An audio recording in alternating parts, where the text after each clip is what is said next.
Hi there, everybody. I am the Game Master for tonight's session. I am Jason Bulmahn. I am the Director of Game Design at Paizo. You might know me from some other online shows, Knights of Everflame, Oblivion Oath, a bunch of other games that we run as part of Pathfinder. Before we get started here today, I want to take a moment to thank some of our partners. First of all, I want to thank the GlassCannonPodcast for being here tonight.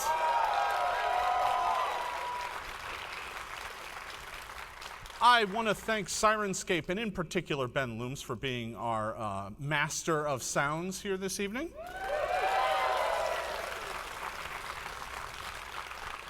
And of course, I want to thank PAX. They have been great helping us get this event up and running, and they are going to do a phenomenal job for all of you here tonight. So let's give them a big hand too.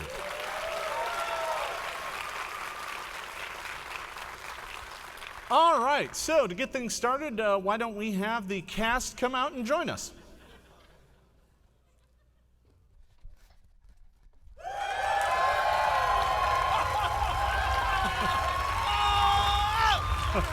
Oh, it's our peoples! Wow. Yes! Yes! Wow. Almost existing.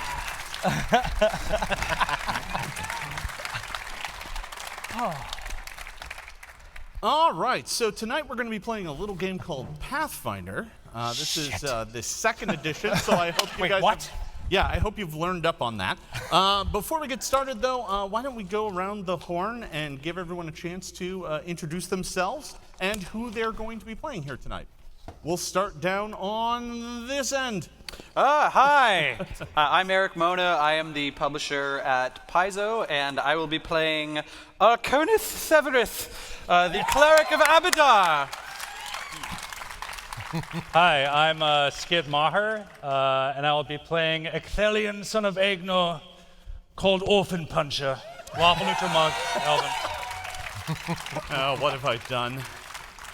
Hi, I'm Matthew Capodicasa, also of the Glass Cannon Network, and I will be playing Pima Shale Slider. Pima.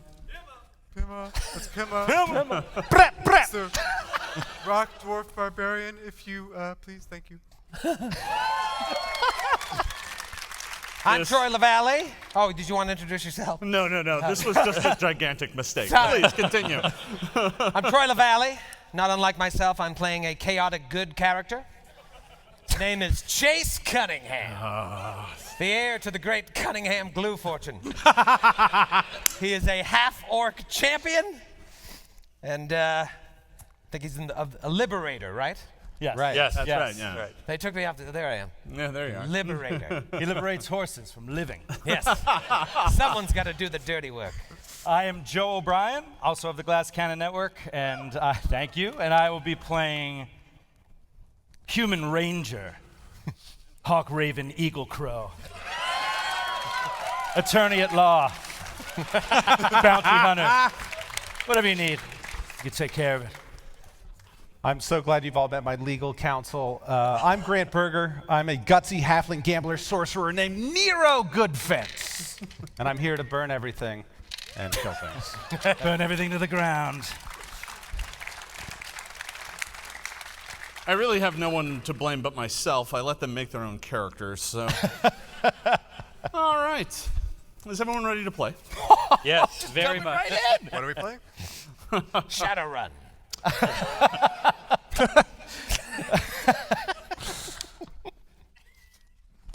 Tonight we're going to be playing a little game called A Taste of Trunau. The first thing you hear Special place in my is one of the farmers shout, "I can't take one more meal of this damnable mush! I won't do it!" And the bowl of porridge goes fleeing across the room, hitting Hawk Raven Eagle Crow Oh, no. right in the face. Come on. Just rude. At that, the entire feast hall that the group of you are in erupts into chaos.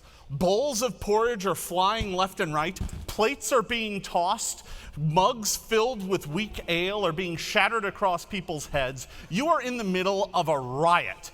Can I get everyone to roll perception for initiative? Wow. Just right out of the gate. I was stealthing during this dinner. I'll have you know. To be honest, considering the quality of the mush, that actually makes some sense. All right. So I'm going to go down and I'll just give me your name and your initiative. Ecthelion, what do you have? Oh, Ecthelion has 17. 17. Oh, I'm sorry. Eric, what? Arconith. Arcona? Yeah, I got a 30, Jason. 30? Yeah. Whoa. I rolled real good. I'm sorry. I didn't realize we were cheating. Yeah, well. I would have planned very differently. Would have known in advance. Would Yeah, have changed my It has to be trained in perception, my boy. Pima has an honest 30. Oh. Wow. Now I'm beginning to think double cheating. All right.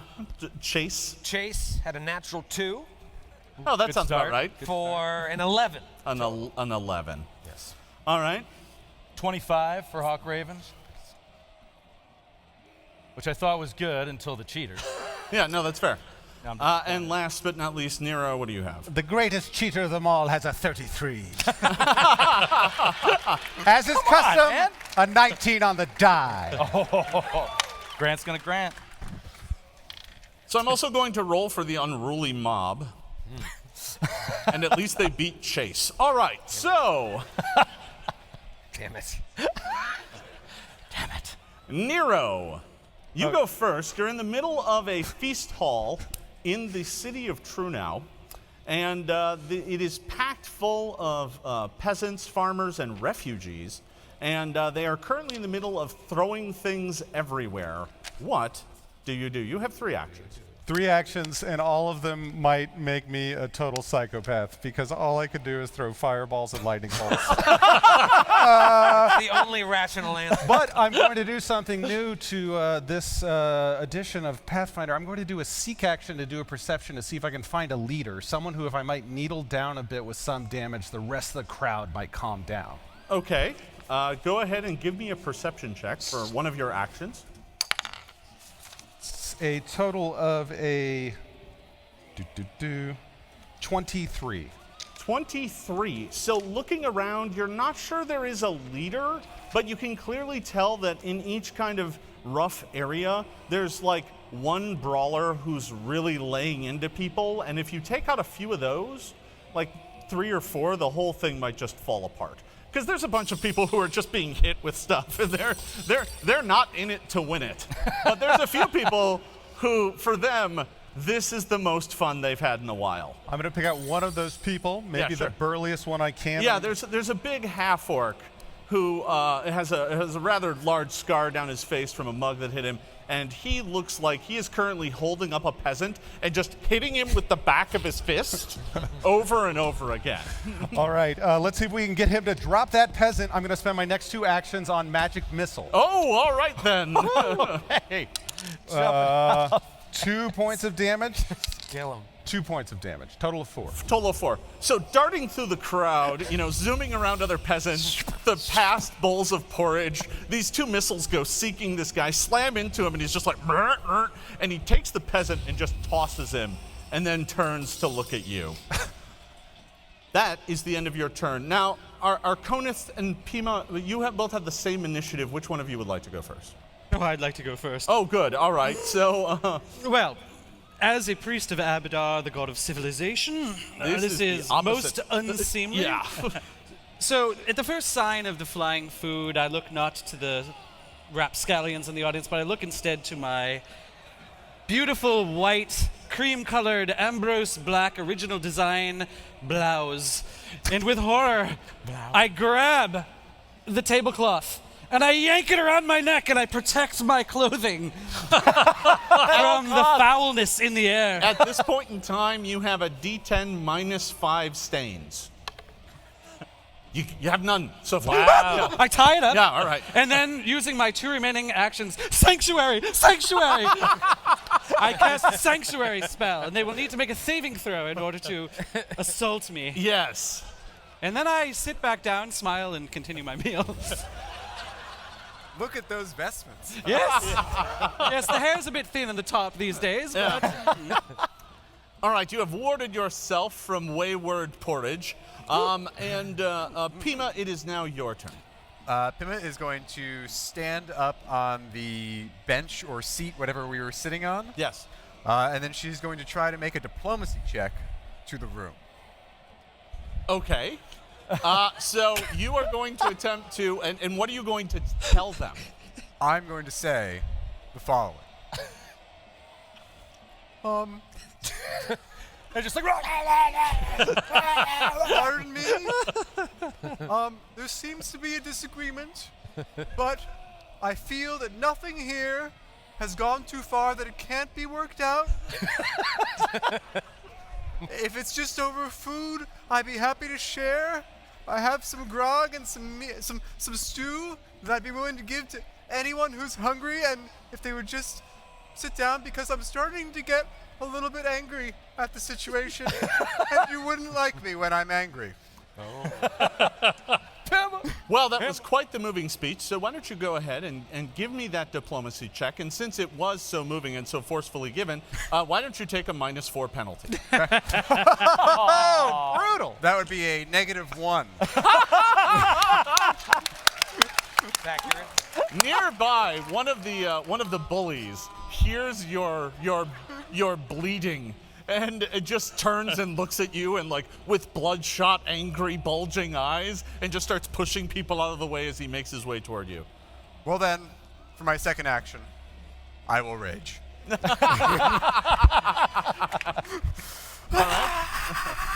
So spittle begins flying from your mouth, and bits of bland, tasteless porridge dribble down your chin as you go into a rage. You still have one action left. What is it? I will draw my striking great pick.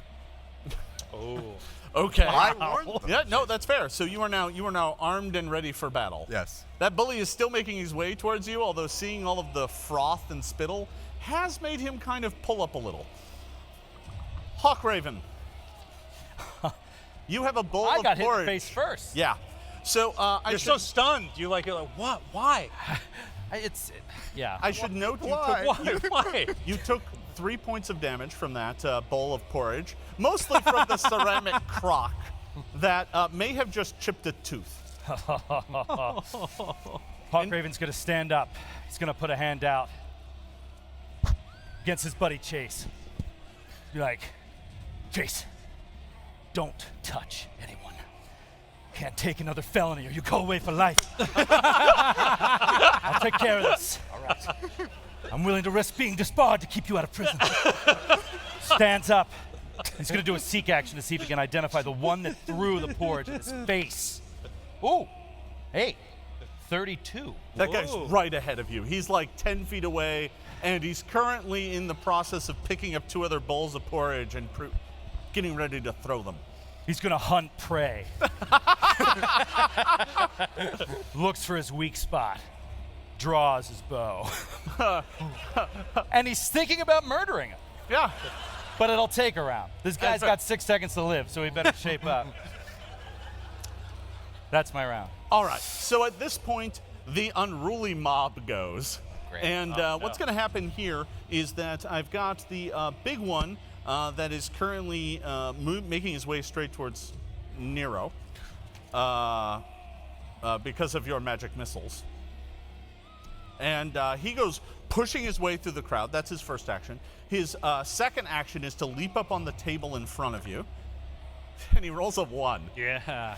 So Bow at the majesty of Nero Goodfence, you cur! So he leaps up on the table, slips in just a pile of porridge. That goes flying off. He slams down on top of the table. He is now prone in front of you. And while prone, he just reaches over and attempts to punch you right in the face. Oh. Oh, armor class 25. That is a hit. Right in my beautiful face. Oh no.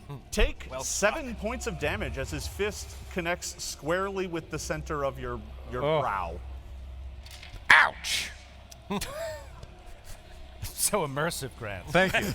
I feel like I'm in the room. I feel like I'm in your forehead. No, wait. So the other bully that you've attracted the attention of is going to charge straight up to Pima.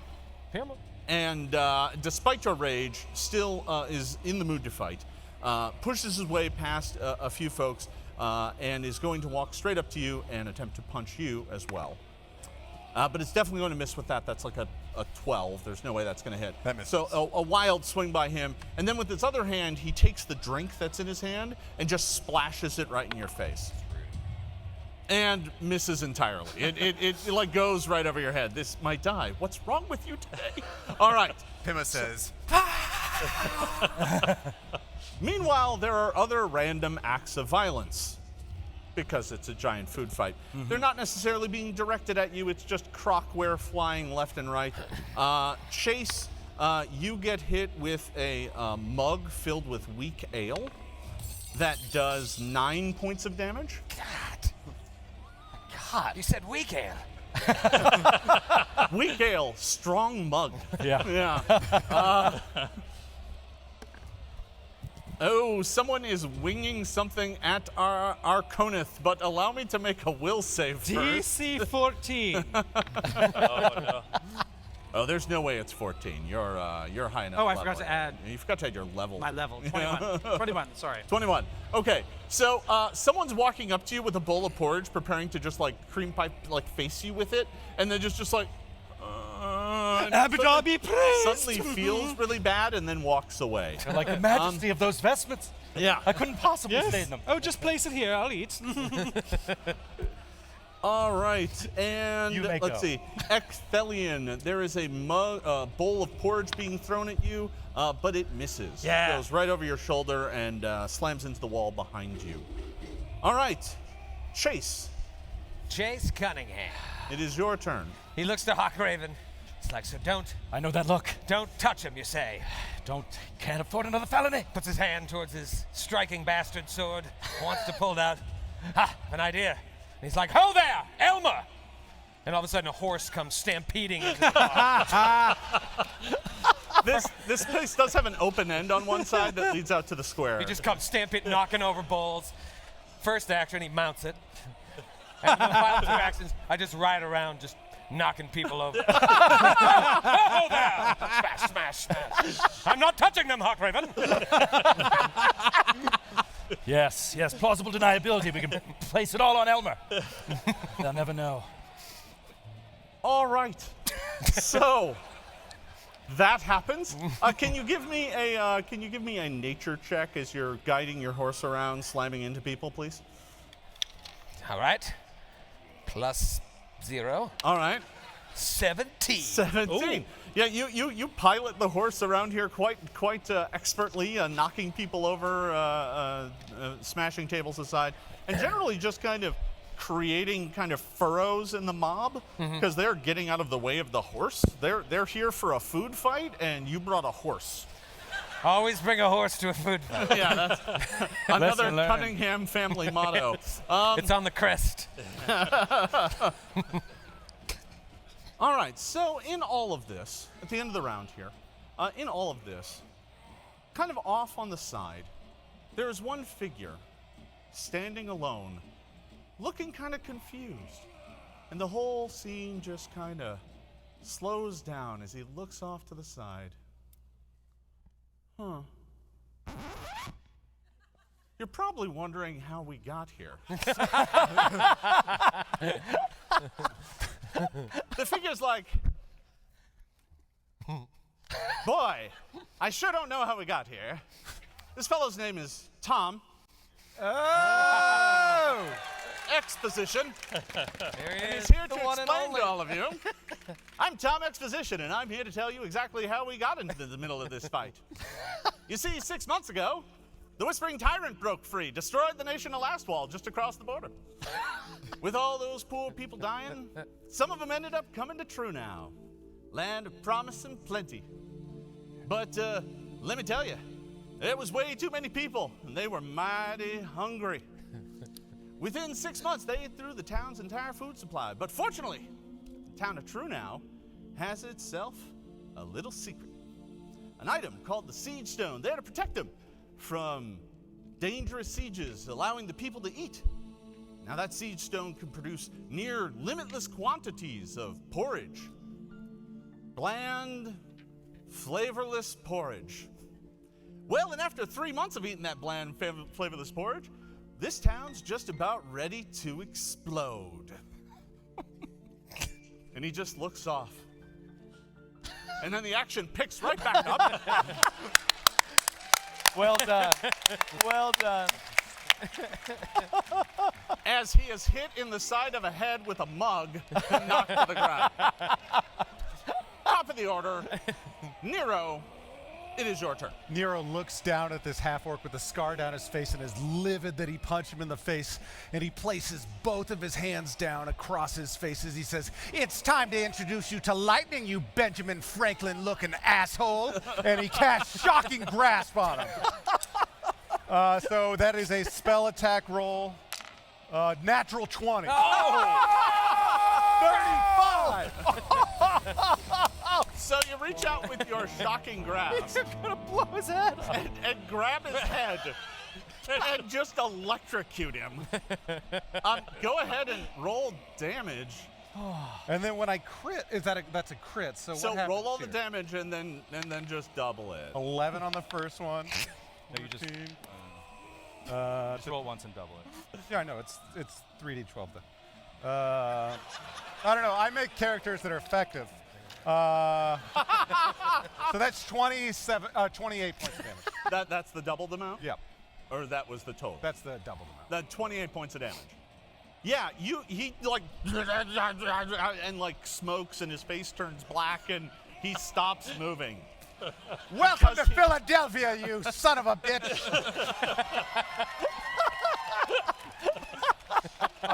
And then he looks around and wants to do, I guess I'll do a seek action to see if taking out this big guy has calmed down anyone else. Yes, frying one guy. One Sure. head. Yeah, exploding why one head. Why don't you give me that check? That calm people down. Are you not calm? 27. So you look around, and in fact, you have had an effect on the crowd. All of the people in your immediate vicinity have stopped and are staring at you, their mouths hanging wide open, because they've just witnessed murder. Yeah. And they're currently weighing their options. I showed restraint for one round. You gave them 6 seconds. I know. That's all you owe them.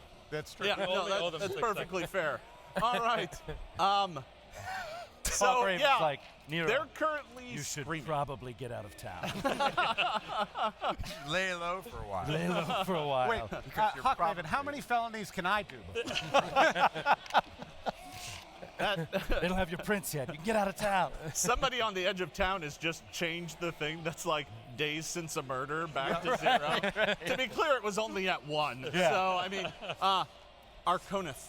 Well, so focused on his outfit not getting soiled is Arconis that he's not even looked in the direction of what's happening yet. So instead, he decides with a final drink of his wine glass, he puts it down and he stands up casually and he says, "Well, people of Trunau, there's no need for fighting. Why don't we all, in the name of...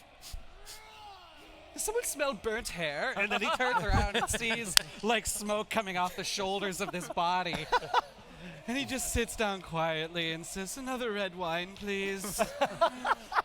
And that's it. The wine ran out months ago. Oh.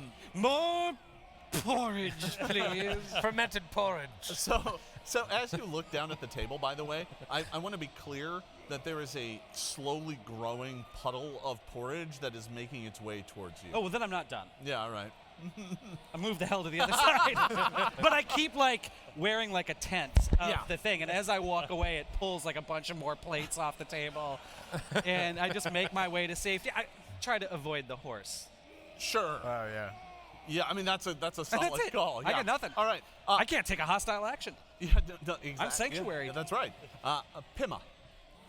Pima is going to attempt to do an intimidating glare at the bully that is facing that she is facing down. All right. That would be an intimidate check. That is a 22. 22. This bully does not look intimidated by that. He's like, yeah, you want to fight? All right, I'll He's take left you no choice. He's left me no choice, so I shall swing with my striking great pick. Can I swing to deal non-lethal damage? No, wait, I'm raging. No, you can't. Not when raging, you can't. That is a 25 to hit. Crit. Oh yeah. As Abadar always says, experience points are experience points. Is that what he says? Is that what he says? That's what he says. I'm not sure that's an aphorism. That's 53 points of damage. Oh, I'm so happy I moved away. Wow. He's like, "Yeah!" And you just bury it right in the middle of his head. man. Like to the point where it comes out the back, and he just sits there kind of twitching as he slowly slides back off the pick and collapses to the ground. So now there's two parts of the crowd that are no longer fighting because they're staring at the murder. And I say, I'm sorry! Dripping with porridge. I'm truly, truly sorry! With my third action, can I attempt to intimidate a different part of the room? Yeah, sure. I mean, You get a bonus for just murdering.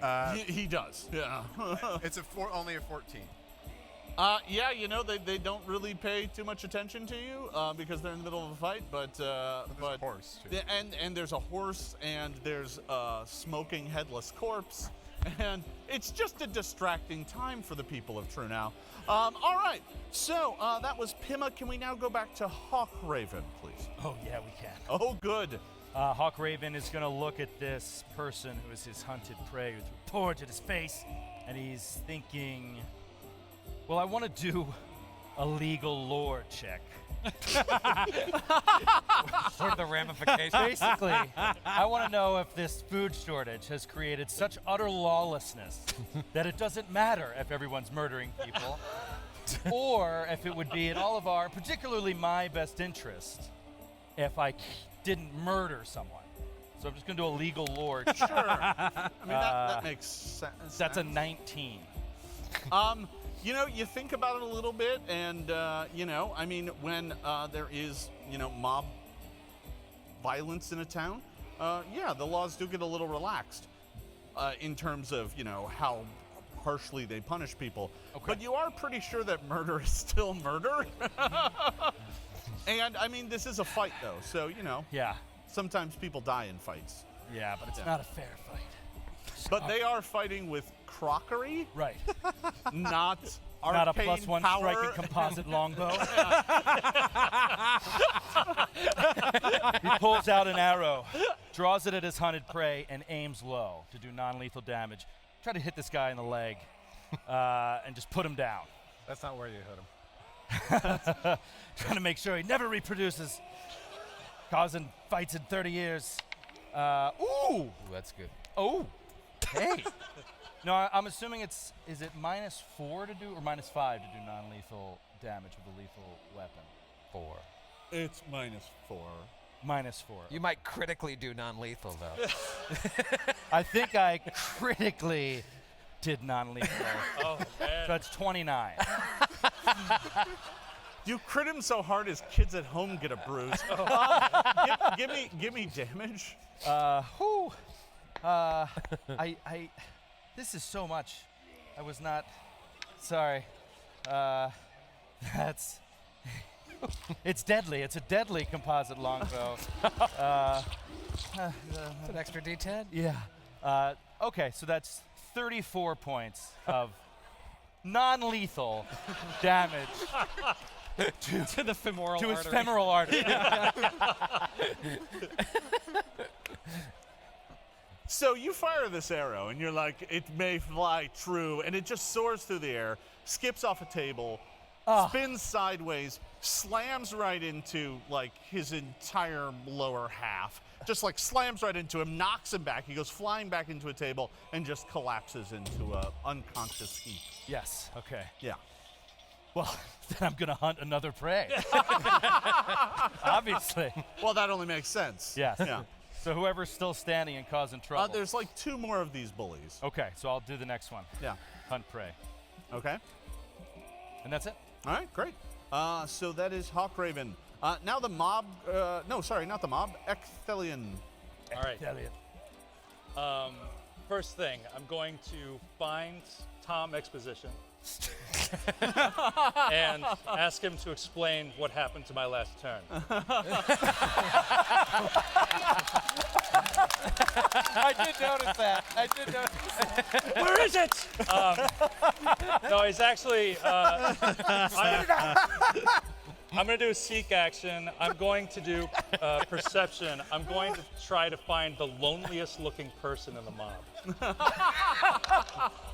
All right, that's a 29. Over in the corner, you find a young boy who's by himself. Oh no. Who's eating his poor bowl of gruel, and he's grabbed another one from a nearby table because he gets so little food. Okay. Oh, he wants some more. I'm going to stride over to him Yes. and grab him by his little worn shift. Yeah, and I'm gonna say all of that actually happened last round. Okay. Because I skipped your turn. Because Okay. I missed 6 you. straight actions. Okay. So, but to be honest, that was your 3, right? Finding him, going over to him, and grabbing him. Grabbing him. Yeah. So I'm going to grab him by the shift and say, "Didn't your parents tell you never to steal food?" Oh boy. Oh, jeez. And what does he say? I have to roll my number of parents die. Hold on. Okay. He looks at you and says, "But my parents died in last war. Oh, no. No, Jason.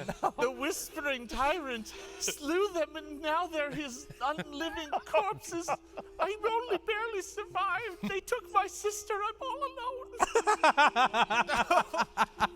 All right. So his face softens. He kind of releases his grip a little bit and stands up and looks at him with pity. And he says, "Don't worry. You'll be joining your parents soon." And flurry of blows. I want to make sure. Yeah.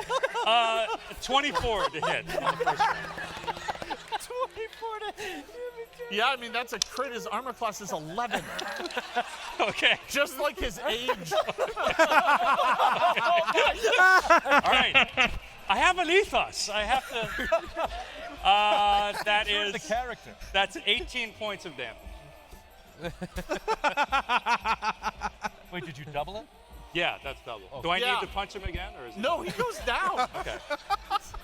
You break his nose, and his blood pours down him, and he just passes out onto the ground. I had no choice. It's not my fault. I'm not Ecthelian orphan sparer, you know? Mental note: Ecthelion gets no more turns. All right. Starting to think last round was a subconscious not fluke. All right. You still have 2 actions left, I guess. I'm going to do another seek to find the second loneliest looking person. That's a 24.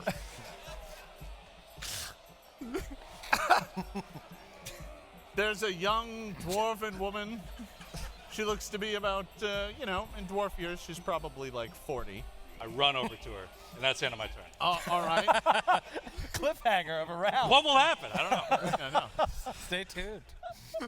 She's clutching her family crest where everyone's name is X'd out except for her. I've been waiting for a moment of chaos to unleash my revenge. All right, the mob goes. Oh. A D6 mugs and crocs get thrown at Ecthelion for punching a child. Everyone nearby turns their fury upon you, and that's going to be 4. Don't you understand? He was only a child. That was 4 of them. I've got, let's count down my hits here. I've got a 25, does that hit? That hits. 23? Nope. All right, the rest are going to miss. Okay. All right, so you did get hit once. with a croc take 7 points of damage. Okay. Let's see. The one there is dead. The one there is dead. The one there is dead. It's not going good for my bad guys here. All right. So there's a bunch of random crocs and mugs that go flung throughout the place.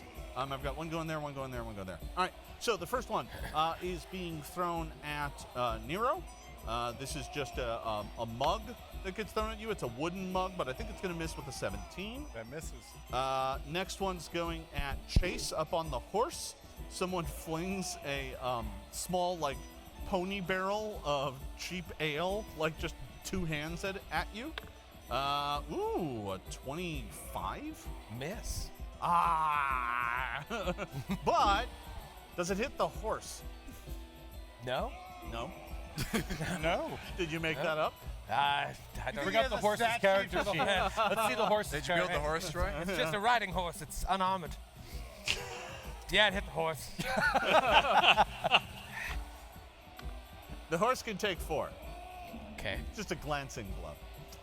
All right, and the last one is someone is once again trying to throw a mug of ale at Arconith. DC 22. No. They Sorry, it's rethink- 21. 21, sorry. They rethink their poor life decisions and instead drink the ale. Yeah. I just do a curtsy All right. Yeah. with the tablecloth. Chase, it's your turn. So Chase looks around the room and he looks over at Nero, who's just holding the fried remains of a body. Looks over at Hawkreven, who just buried an arrow in the crotch of a young man. Pima, raging, putting a pick in the forehead of a tall gentleman. And Ecthelion just punching a child. And he dismounts his horse, first action. He looks up to the skies like, Sarenrae, clearly we have reached the end of days. The streets shall run rampant with blood and porridge. I'm sorry, Elmer, and he cuts Elmer's head off. Rubs the blood of Elmer all over him. Oh no! And just swings his sword at someone. Which would technically be his second swing Right, with the so sword. -5 to that. Well, yeah, first give me your horse decapitation swing. Oh, okay. That would be It's a. not automatic, Troy. No, It's a- yeah. It takes skill to Yeah, decapitate you a would have had horse. to take a feat for that. I was two-handing it. It was 25. That's a crit. All right, so the horse is dead. Horse That's is fine. dead. Yeah. Bathe in its Yeah, blood. you're used to this. That's, You're a pro. that's your third action, isn't it? Dismount. Swing. Bathe and Bathe. Can bathe is free action? No, bathe in blood is not a free action. All right. It's a flavor bathe. Respect the game. The Dawnflower. This guy, he's bathed in blood, a free action. Come on. It was in first edition. Yeah, I know. I know. Broke it then, too. All right, True. so at the end of the round, chaos ensues as through all of the doors, the guard Oh, thank breaks in. goodness. Oh dear. This place turns into a madhouse as the guard rush inside. You see the badges of Trunau on all of their sleeves and lapels, and using clubs and saps, they begin to subdue everyone. And within just a few moments, you all find yourselves at the receiving end of saps and clubs until... He's got a point. They look at you and say, "Sir, you're going to have to come with us." I was just about to call you anyway. Would you mind accompanying okay. us to the... It would be my pleasure. All right, great. So most of you are knocked unconscious and or arrested right there on the site. It's fair. This is bad. Not gonna lie, I'm not gonna sugarcoat this for you. Everything goes dark. You you wake up in a cell inside a wooden longhouse. The 6 of you were escorted. Sure, here, of course, yes. Yeah. And said, "Would you mind sitting with your friends?" No, I'd be delighted. Yeah. May I keep my cover up? Is there anything we can get you? Some fine cheese, Porridge? perhaps? We have porridge. I'll pass. So as you wake up, sitting outside the cell on a stool is a sergeant of the guards. And he's kind of like, listen, are you guys awake yet? And he kind of takes a nip from a flask. We're awake, but very puzzled.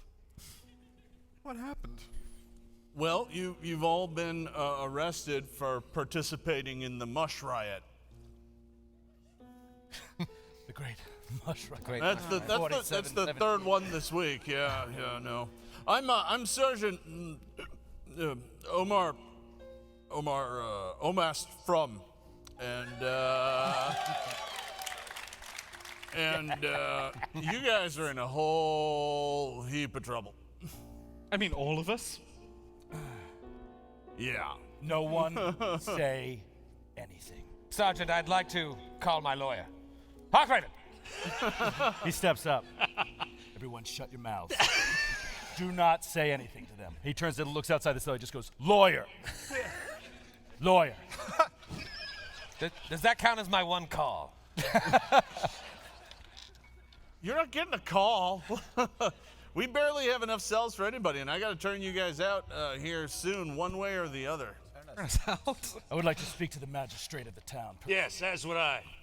I mean, tell us, what crime did we supposedly commit?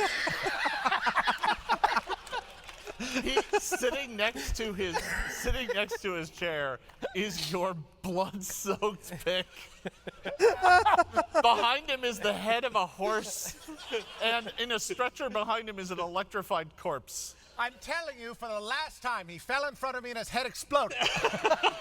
That'll hold And up. that child slipped and fell into Ecthelion's fist. Yes, it's true. Yes. This is classic. They're going to bully you. They're going to tell you they have all this evidence against you. It's all nonsense. It won't go back. He's looking taking right another at it. hit from the flask, and he's just like, I can hear you, right? The pick says Pima engraved inside of it. It's not mine. Why did you get it engraved? It was a family heirloom. Jason, I have a rules question. My Yeah. family's dead. I was lawful good this morning. Am I still lawful good? It's Okay. fine. Yeah, you got to be a little careful. Fluid. So, listen. I don't want to have to get my boss down here with his handbangers. Listen,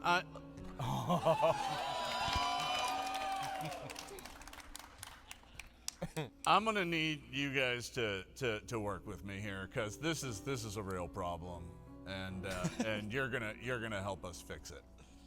I cannot resurrect the dead as of yet.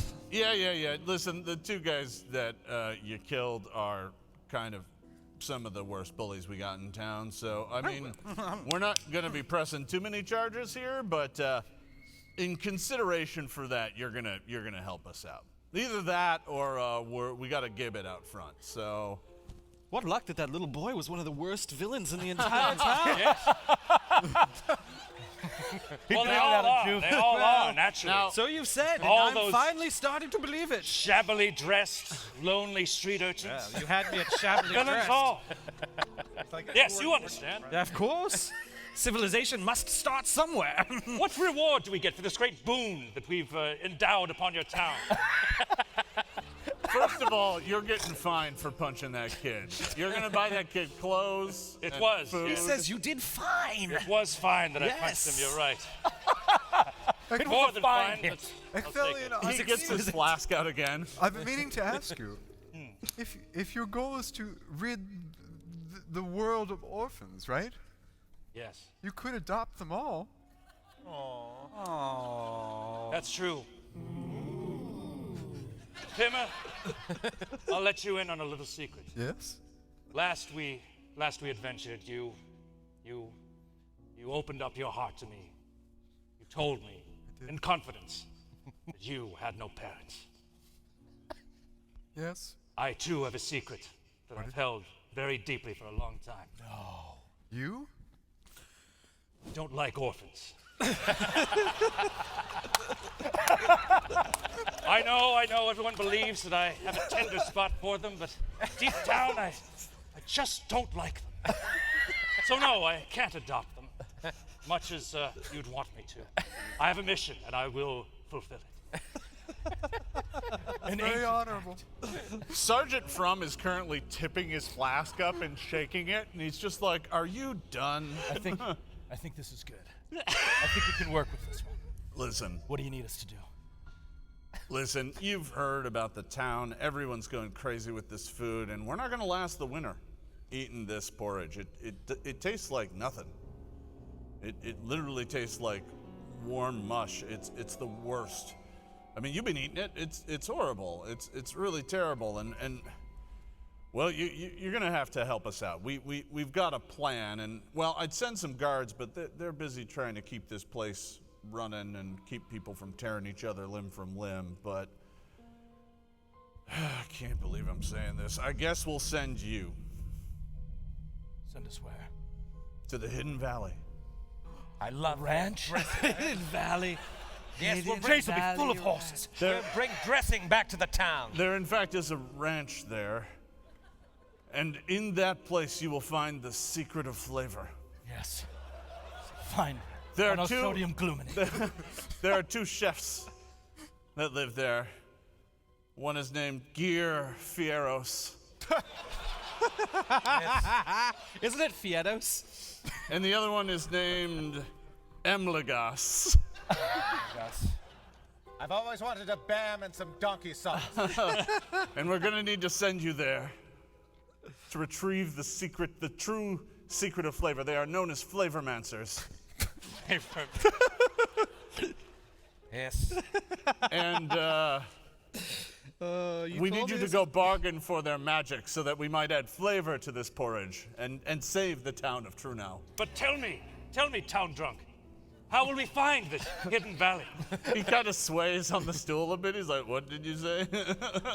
I say, how do we find this hidden valley? We got a map.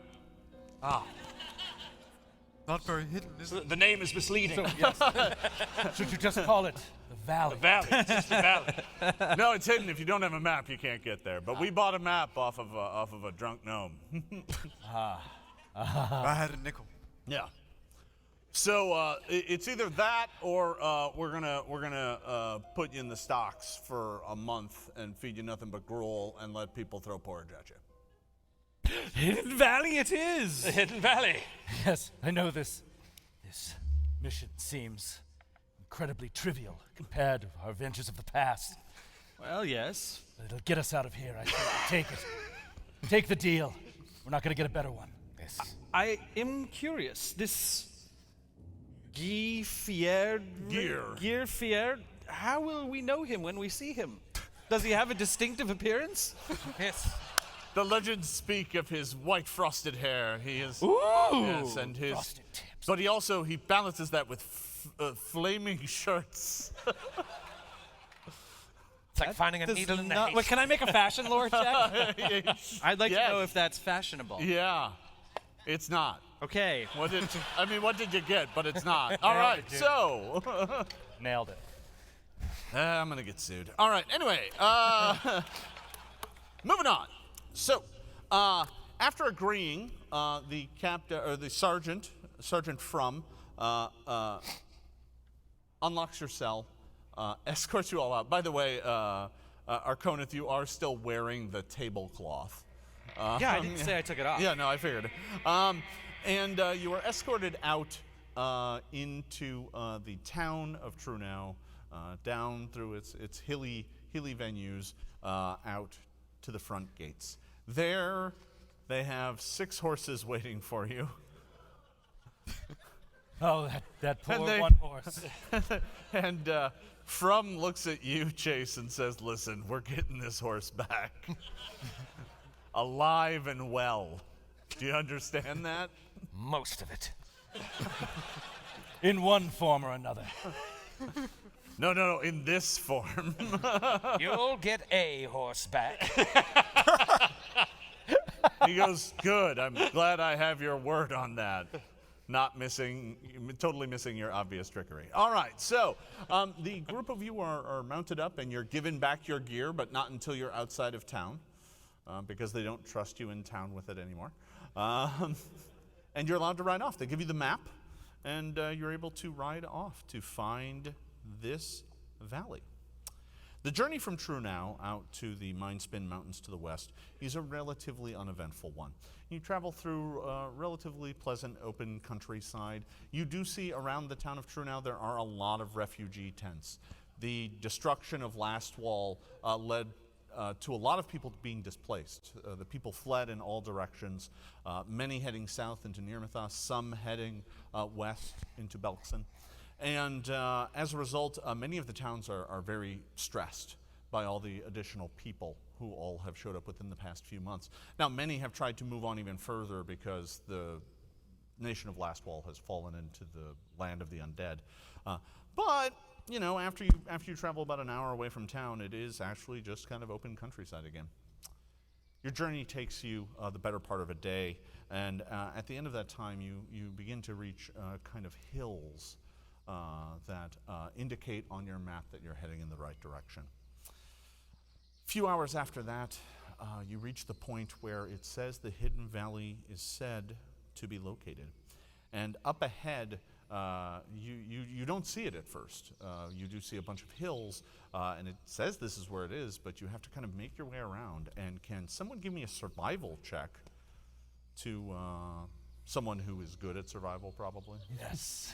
I'll let you decide instead of picking someone at random.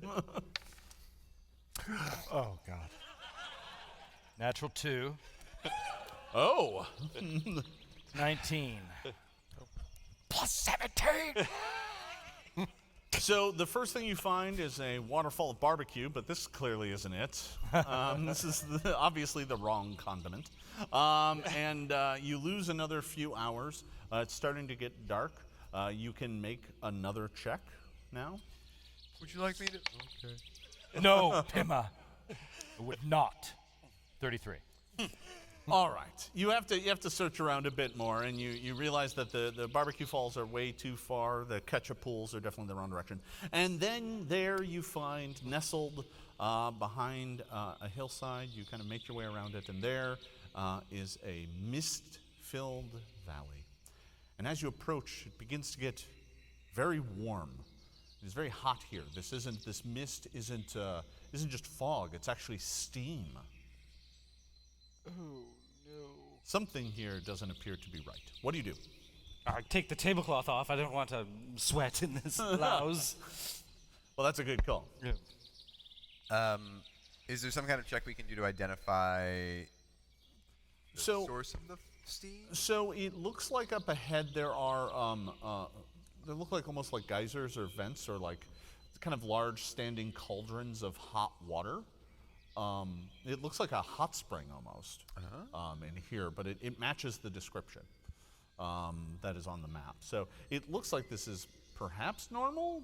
You're not really sure. I mean, you've Could I never do a been to the nature Hidden check Valley to see before. if it's Sure. normal in this area?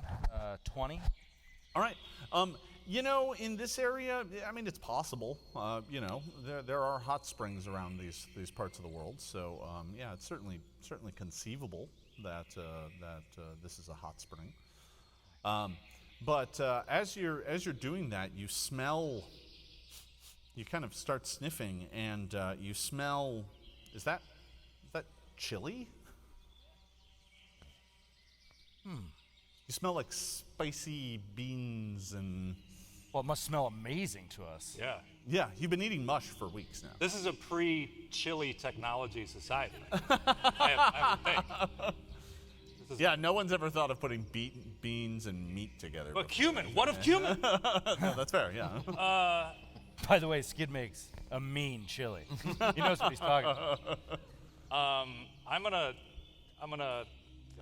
kind of spur Secretary of War does. Like, oh, I think they're chafing dishes, gentlemen. Oh! It starts riding down towards All right. the steam. Yeah, All we'll, right, we'll follow. Yeah, all right.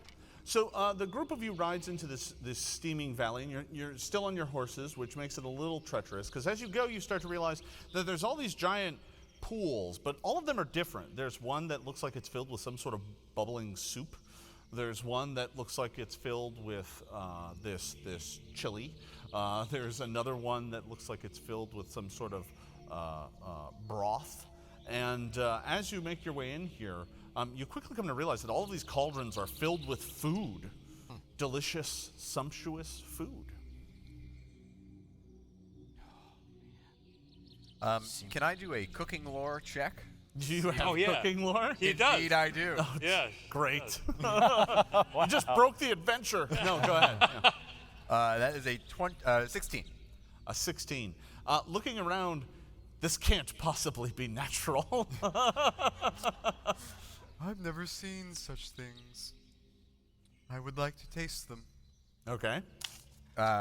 So I go up to the nearest cauldron. Yeah. And I. And to be clear, they're set into the ground. It's like hot spring, but instead of hot spring, it's food. Hot soup. So can I waft? Yeah, sure. I Yeah, splashed absolutely. it on Yeah, your face. I thought that Ah! ow, ow. No, that's the air, Skids. Not how Yeah. it The works. wrong way to appreciate this. Do I detect notes of coriander and thyme? Yeah, it smells absolutely delicious. Yeah, no, it smells well made and well cooked. Then I shall. I mean, I haven't had anything to eat that tastes this good. No, you've been eating mush for weeks. So I draw one of my many tasting spoons, because I am a cook. Oh, of course. That's where did you get that out of the standard equipment? All right, never mind. So You gave it to me. Oh, all right, sure. Oh, I did. That's right. And I take a spoonful. And I take a. All right. As it touches your lips, the cauldrons begin to froth and bubble. And nearby, the chili rises up, taking a vaguely man-like shape and begins to lumber Chili forward. elemental! On the other side, a giant cauldron of nacho cheese rises up, no. and they begin shambling forward. Can I get everyone to roll initiative, Oh please? my god. Oh, man. Oh my god. What should I roll for my initiative roll? Can we I will please- allow you to roll cooking lore for initiative. Excellent. Oh, come on. Can we please call this a cheese whiz monster? We're in Philly. Just be a cheese Is it whiz Wit elemental. Whiz? It is. It is yeah, wit okay. whiz. Yeah. No, you're absolutely right. Yeah. No, that's fair. That whiz is It's a without. whiz wit.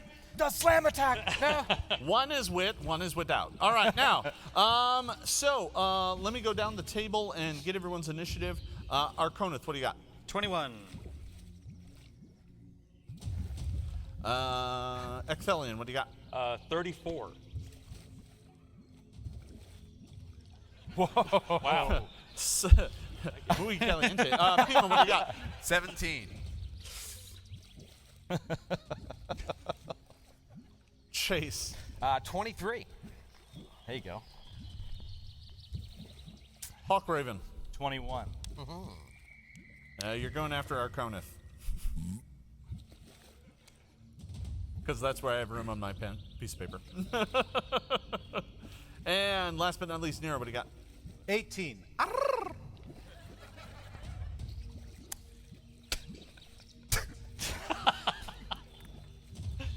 Masterful. All right, Ecthelion, you get to go first. So what you've got is the chili elemental is about 20 feet away, and it has risen up kind of off to your left flank. The whiz elemental is about 40 feet away, actually, and is kind of further ahead of you. Okay. So first, he turns quickly to Arconus and says, "Stay back, old friend. Don't want to stain your doublet." And That makes two of us. He runs over to the chili elemental and says, "Back to the orphanage with you, Oliver Twist!" And flurry of blows. Flurry of blows. Natural one. Oh, no. All right, so that is a critical failure. That's not going to have any other effect other than the fact that you miss. You do splash yourself with hot chili and beans, but it doesn't really do anything in particular. Second attack is a 24. 24 will hit. That is 10 points of damage. Bludgeoning. 10 points of damage. All right. Yeah, your fist slams into it. Beans and meat go flying in every which direction. No pasta in here. This is not Skyline. All right. So that was Ecthelion. Wait, that was only 2 of your actions. Yeah, I have one more. Yeah, you have one so more. I'm gonna punch one more time. Yep. Oh, nice. 24 again. 24 will hit. And that is another 10 points of damage. All right. Again, more meat and beans go flying. All right, that was Ecthelion. Chase. Chase will stride up to the Nacho Golem and, drawing his bastard sword as he does, and swing out. All right, so that's a move, a draw, and an attack. That is going to be a 28 to hit. There you go. 28 There will you definitely go. hit. Go ahead and deal damage. Oh, this is going to be nice. A 12 and a d12. 15, 21 points of damage. Ooh. Nice. And then, are you saying I can draw as I stride up? Was this the nacho? This was the Nacho. Okay, so that one was 40 feet away. What's your speed? 41. Is it 41 now? 41, right on You the are mounted, aren't you? Yeah, right I on mean, you the can sheet. stay on the horse. Yes, I stay on Elmer 2. all right. Yeah, all right. Elmer 2, ho! Yeah. Slash out it. The horse kind of looks at you like it knows.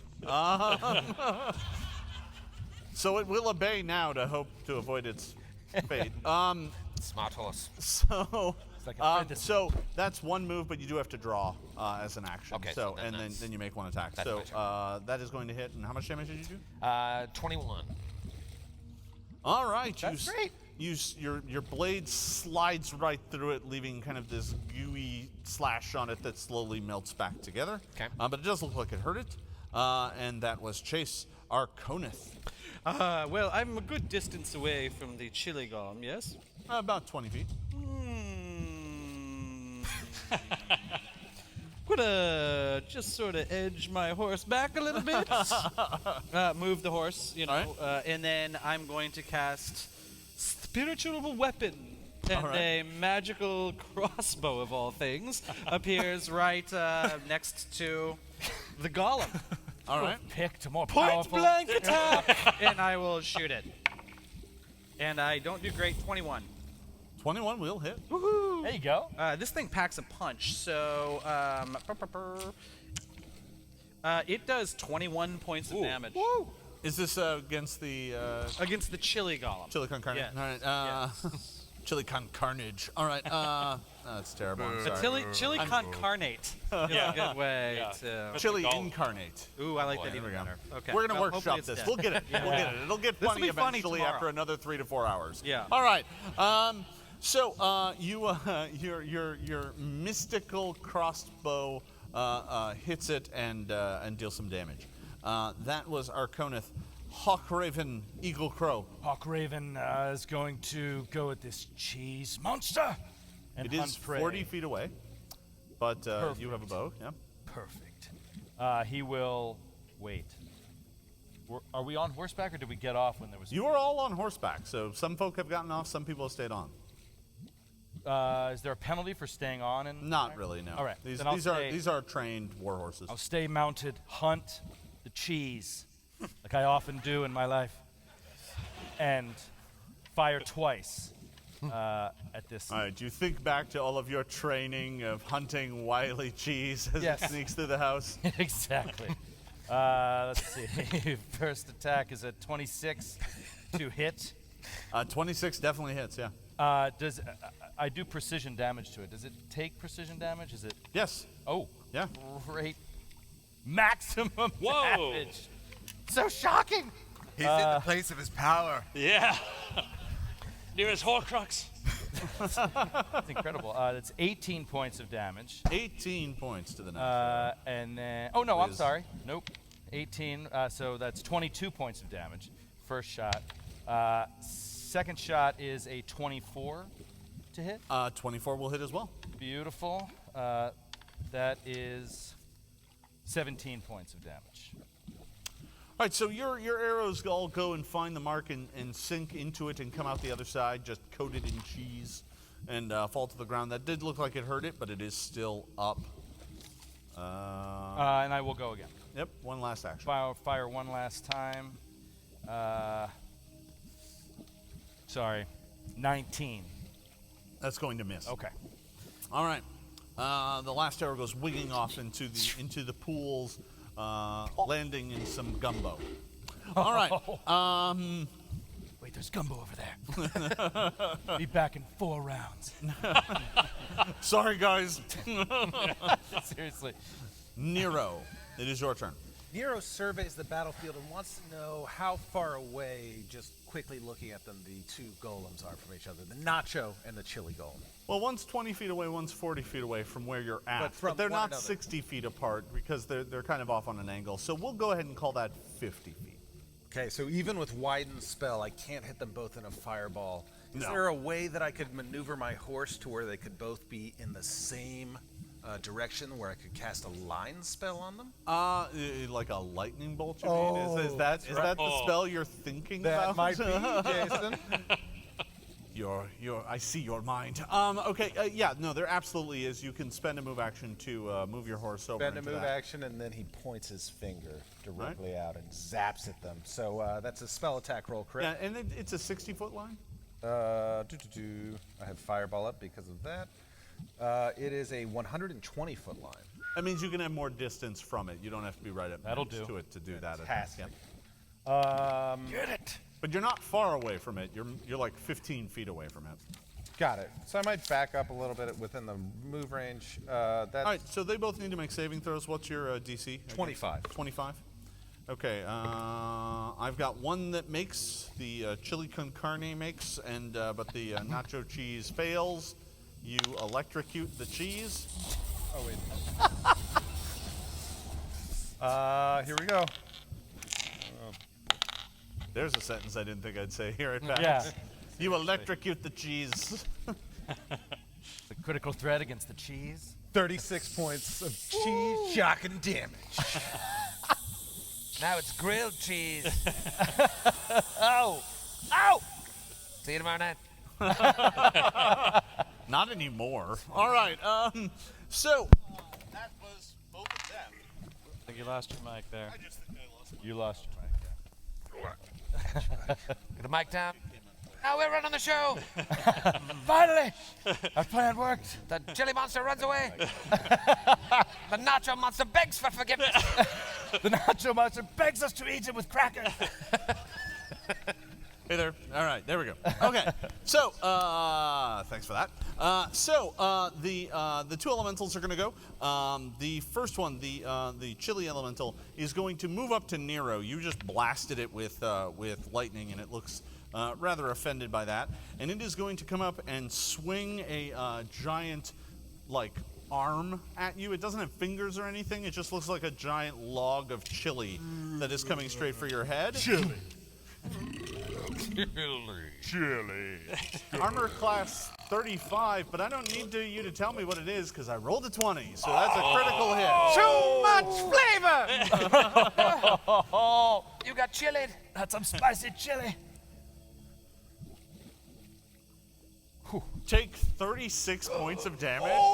As he slams his arm onto you, it explodes, and you suddenly come to realize this isn't ordinary chili. It's Oh, 5 man. alarm I chili. had my suspicions.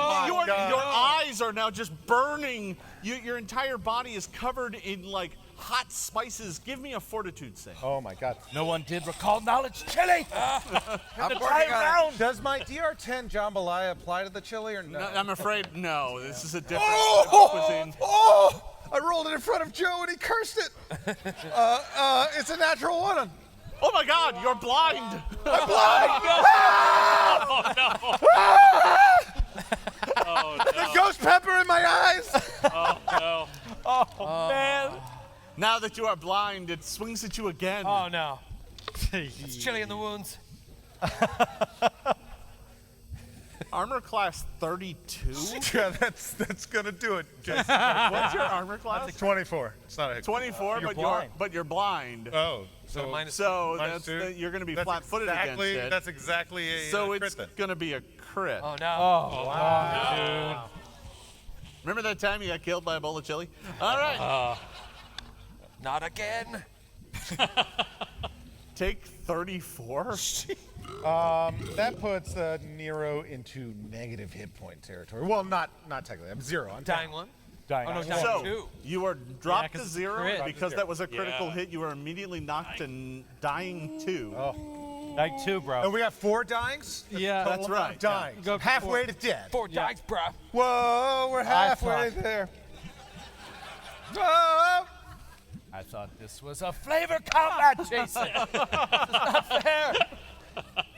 He's dying too. On his It's getting tombstone, it'll say he found the flavor. serious. Right. Very funny joke, Jason.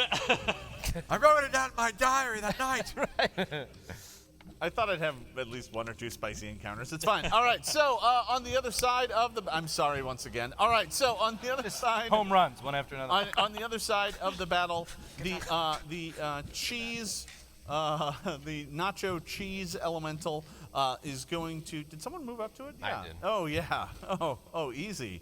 Chase did. So it's going to swing just a glob. It almost like tries to engulf you with a giant glob wave of cheese.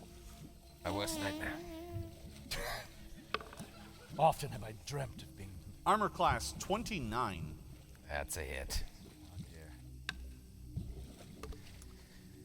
All right, so this is going to do 19 points of damage. Question. Yes. Do I have resistance to slashing 3? Do I take 3 off? No, this is not a slashing attack. It's a cheese attack. Right, but I'm assuming it's a sharp provolone. Ah! Thanks, everybody.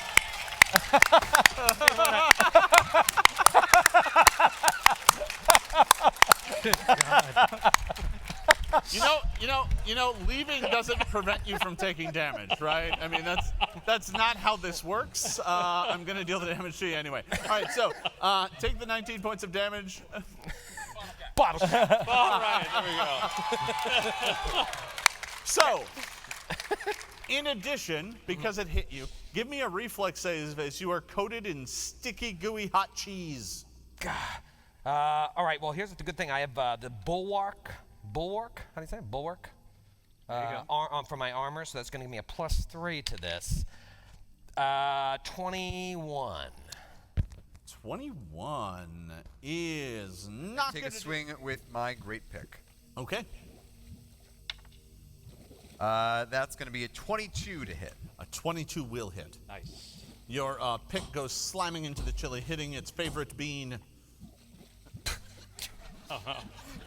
That is 16 points of damage. my favorite. You know this because it had a little badge on it that said favorite bean. 16? 16. All right. You beamed him. I beamed him. That's a thing. All right, so 16 points of damage to the chili elemental. It is still up. It looks very badly hurt. That was Pima's turn. Ekthelion. So,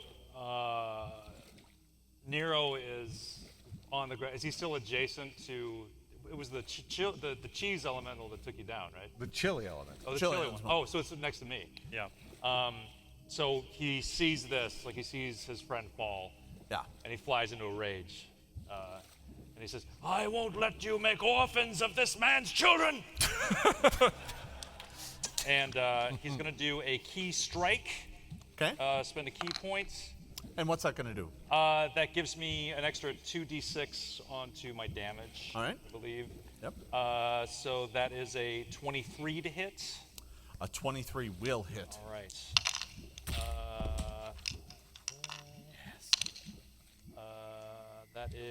That is 15 points of damage. And that was first in a flurry of blows. Second in flurry of blows. That is a natty 19. Oh, get that crit! That is a 31. 31 is a crit. Yeah!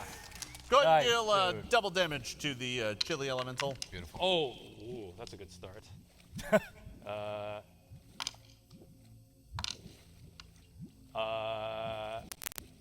That is 31 points of damage.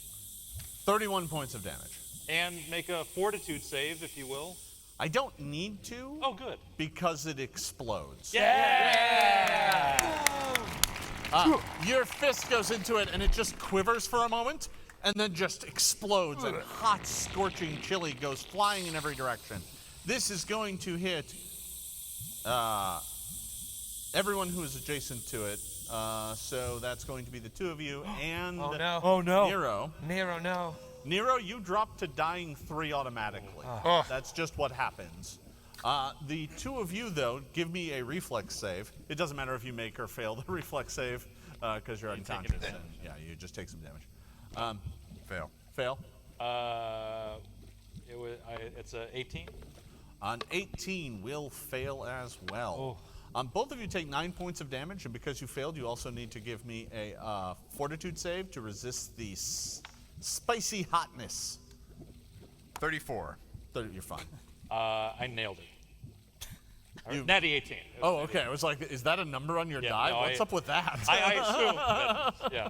Unless you're a monk. I know you guys had custom dice made, but that's not okay. Everyone, the cheese stands alone. That's good, too. I couldn't resist. I'm sorry. I'm sorry. No, I have no one Two to... people walked out. I have no... I saw them. They're right there. That's enough. Look at him. I have no one to blame but myself. All right. So the chili elemental explodes, leaving just the whiz elemental left, the cheese elemental, and let's see, that was Ecthelion. All right, so I am going to kneel down and... Oh, I can't do this on somebody else. What, medicine? No, I was going to do the my healing power, my whole Oh, yeah, no, body. that's only Do you on still you. have But actions? I do. I have one... No, I have 2 actions left. I'm going to spend 2 actions just screaming, "Help! Help! My friend, look, help! Help!" I'm going to just do that for 12 seconds or whatever. Oh, that makes sense. Yeah, that's really helping him. All right, so that was Ecthelion. Someone really needs to help him. You're standing right Look at him! Look! Such a good Samaritan. Chase. Grant's so mad at you right now. No, I'm thrilled. Does the pool of cheese look threatening at this point? Does the pool of cheese look threatening? Not right at the moment. I mean, it's not attacking you right at the moment, but Okay. you know it's still there. It's concealed. I see it. I look across the battlefield and I see Nero has fallen, and I'm glued to the horse Yeah. via cheese. Huh. I say, "Elma, 2, go!" Ha! And we gallop over to Nero. First action. Okay. It's actually going to take you 2 to get over 2 to get over 'Cause, there? Yeah, you're far enough away that it's more than 1 move for the horse. Well, shoot. I try to reach out to lay on hands. Reach out and I realize I'm stuck. So I try to cut myself off of the horse. Very gingerly with my last action. Very gingerly. I'm coming, Nero. You cut the cheese, you might say? Oh, boy. man. 2 more. Oh, yeah. Sorry. No refunds. So, because I am a benevolent GM, Yes. very benevolent, Sure. I will remind you that lay on hands is only 1 action to cast. But I gotta reach him. Yeah, he's on And I'm horseback. glued to my horse via cheese. Oh, you can't get off the horse. Yeah, right. No, you're absolutely right. Sorry. Yeah, no. Okay. Yeah, gotcha. So I All right. cut- So you're gonna try and cut yourself off with what your My bastard sword. sword. Precision Just he has a instruments. fine, precise cut. Yeah. I checked. Did I bring my paring knife? No. All right, I'll use the bastard sword. God. Now, I'm assuming a high roll is good, right? Yeah. Let's go with that. Okay. Hold on. Stay still, Elma. Stay still there, Elma. 5 on the die. For a total of a 21. All right. So yeah. You slice through a bunch of the cheese, and you only nick the horse like once or twice, and it looks like it's starting to panic, but it's not quite there yet. It knows what happens when you get frisky with horses and your sword. Oh, that came out all wrong. Never mind. Take that one back. Yeah, no. All right. Moving on. Next person's turn. Arconith. How far away am I from Nero? I did ride a distance away from the chili golem. Did you do a full move away, or did you just move a I little would one? have moved the horse's movement away. Yeah, in that case, you're like 50 feet away. Okay, so I take an action to ride back in. Now Yep. there's no more danger of being soiled. Yeah, no, that's fair. Yeah. And I will use a 2-action heal to, at a distance, heal my boon companion Nero. with the spell called Heal. That is Yes. very good because he is 2 actions away I know from that. having to make that check. I've known that for quite some time.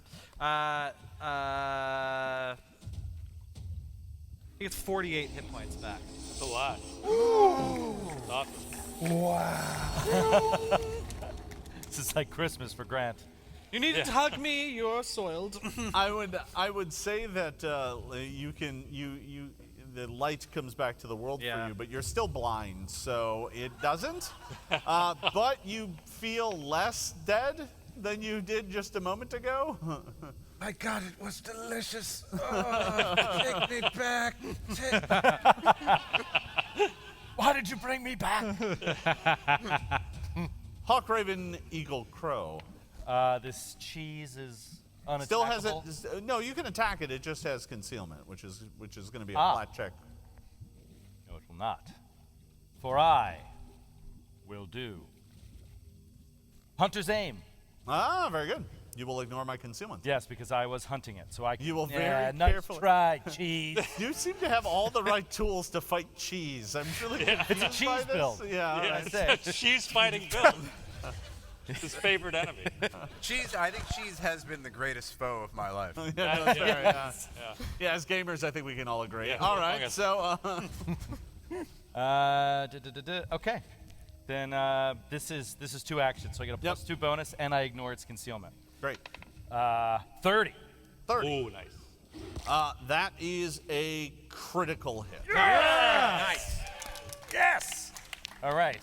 So that is 34 points of damage to the cheese. Your arrow goes arcing up through the air, slams right down in the middle of the pool of cheese. A giant bubble comes to the top. It bursts, but now no one is near it, unlike the other one. Right. It died. And the cheese just splatters all over everything around it and slowly begins to cool and congeal. And apparently it's quite smelly. This normally happens the morning after for me. Right. Yeah. It smells like our hotel room after a live show. That is sadly accurate. So, looking over this battlefield, you are able to kind of gather yourselves back together, but Nero is still blind. Oh yeah. Sorry, good old friend. Best of luck in your travels. However, we leave him behind. Follow, He will slow us down. follow your nose home. Yes. The ranch is once again hidden for me. I actually have access. I don't think so. This is a great question. I don't. Restoration doesn't affect blindness. No. Nope. Damn it. Damn it. No, I would never give you something that useful.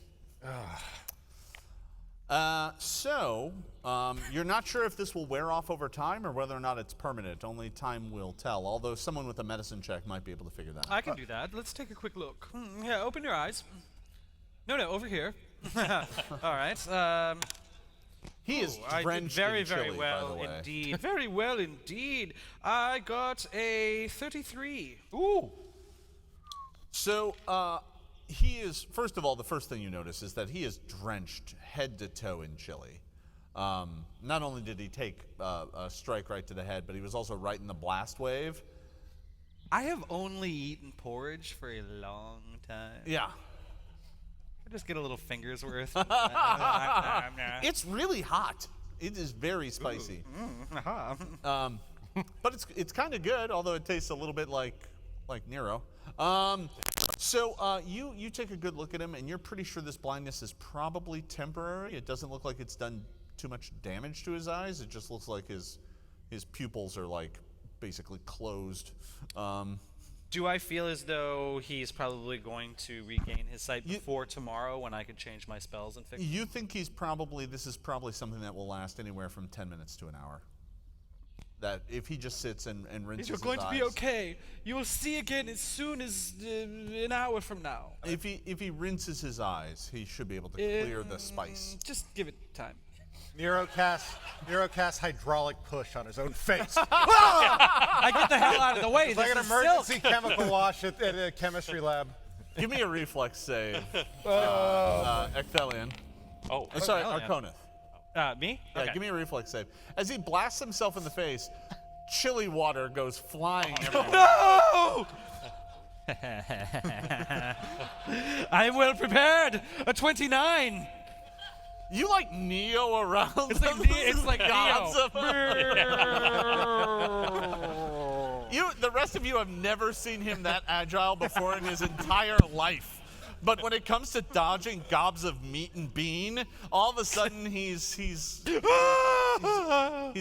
a dancer. It's graceful. It's beautiful in a way. All right, so I wish you could see Hawk it. Raven has a tear in his eye. That's beautiful. Moves like a dancer. So after about 10 minutes, your sight begins to come back. It's really hazy at first, but a few minutes later, it's cleared up enough that you can continue. Gathering yourselves up, I'm assuming you press forward? Yeah, I believe so. Well, how wounded? Is anyone else very wounded? I got a good hit there. Yes? And he's. Oh, you gave him 48 hit points. I'm still 14 down. If that's You know, I could always- it's Down not a 9. problem for Abadar. How about 19. you? You're down 19. That's a bit more. I can lay on hands though. Give myself 6. If Oh, and which god lets you do that? Stavern. Oh, Yes. good. I've always appreciated her efforts. Your lay on hands is way higher than 6 by Is it? now. Yeah, it's it heightened. heightened? It's heightened to a 4th level spell, so it should Oh, be sweet. it should be 24. I don't need you and your Yeah. dumb god. Yeah, that's not going to come back to haunt him later. Oh, I need you and your dumb god. No, I think it's even maxed. I don't even think you roll. Okay. I think it's just 24. Like I said, I don't need you. So noted. All right. Elma. So, Back on the horses? yeah, you can get back on the horses and continue making your way into the hidden valley. Something here clearly isn't right. You can't imagine that these chefs would train their dishes to attack. That can't be right. But maybe they're particularly secretive. You don't really know. You continue on your way, and at the back of this valley, there's kind of a narrow canyon that snakes between two hillsides. And at the other end of it, as you make your way out, you find that you are in this secluded valley, just this bowl-shaped valley, in the center of which is a restaurant that looks like a ranch. And there is a wooden signboard right out next to you that reads Fiero's Divey Dragon Diner. Yeah, that's good. Yeah. no, Good. good job. Yeah. Nice. You're welcome, boss. All right. And off in the distance, you can see this ranch, and there are like big, healthy cows out in the field, and there's chickens wandering about, but all of them are really scattered away from the ranch itself because it's on fire. Oh. Like his shirt. And The New York Times has been here. And that's a deep cut reference. That's delightful. All right, so the place is on fire. There are animals running amok that have burst from their pen and are trying to get the hell away from this place. And somewhere off in the distance, you can hear the cries and screams of two men. You can hear, it's coming from somewhere inside. The ranch looks like it's divided into kind of the front part, which looks more like a giant dining area. That is on fire. And then connected to it in the back is what can only be like the back house. You think it might be like where the kitchens are and everything. And which part's on fire? Both? The dining hall up in front. Yeah. What do you do?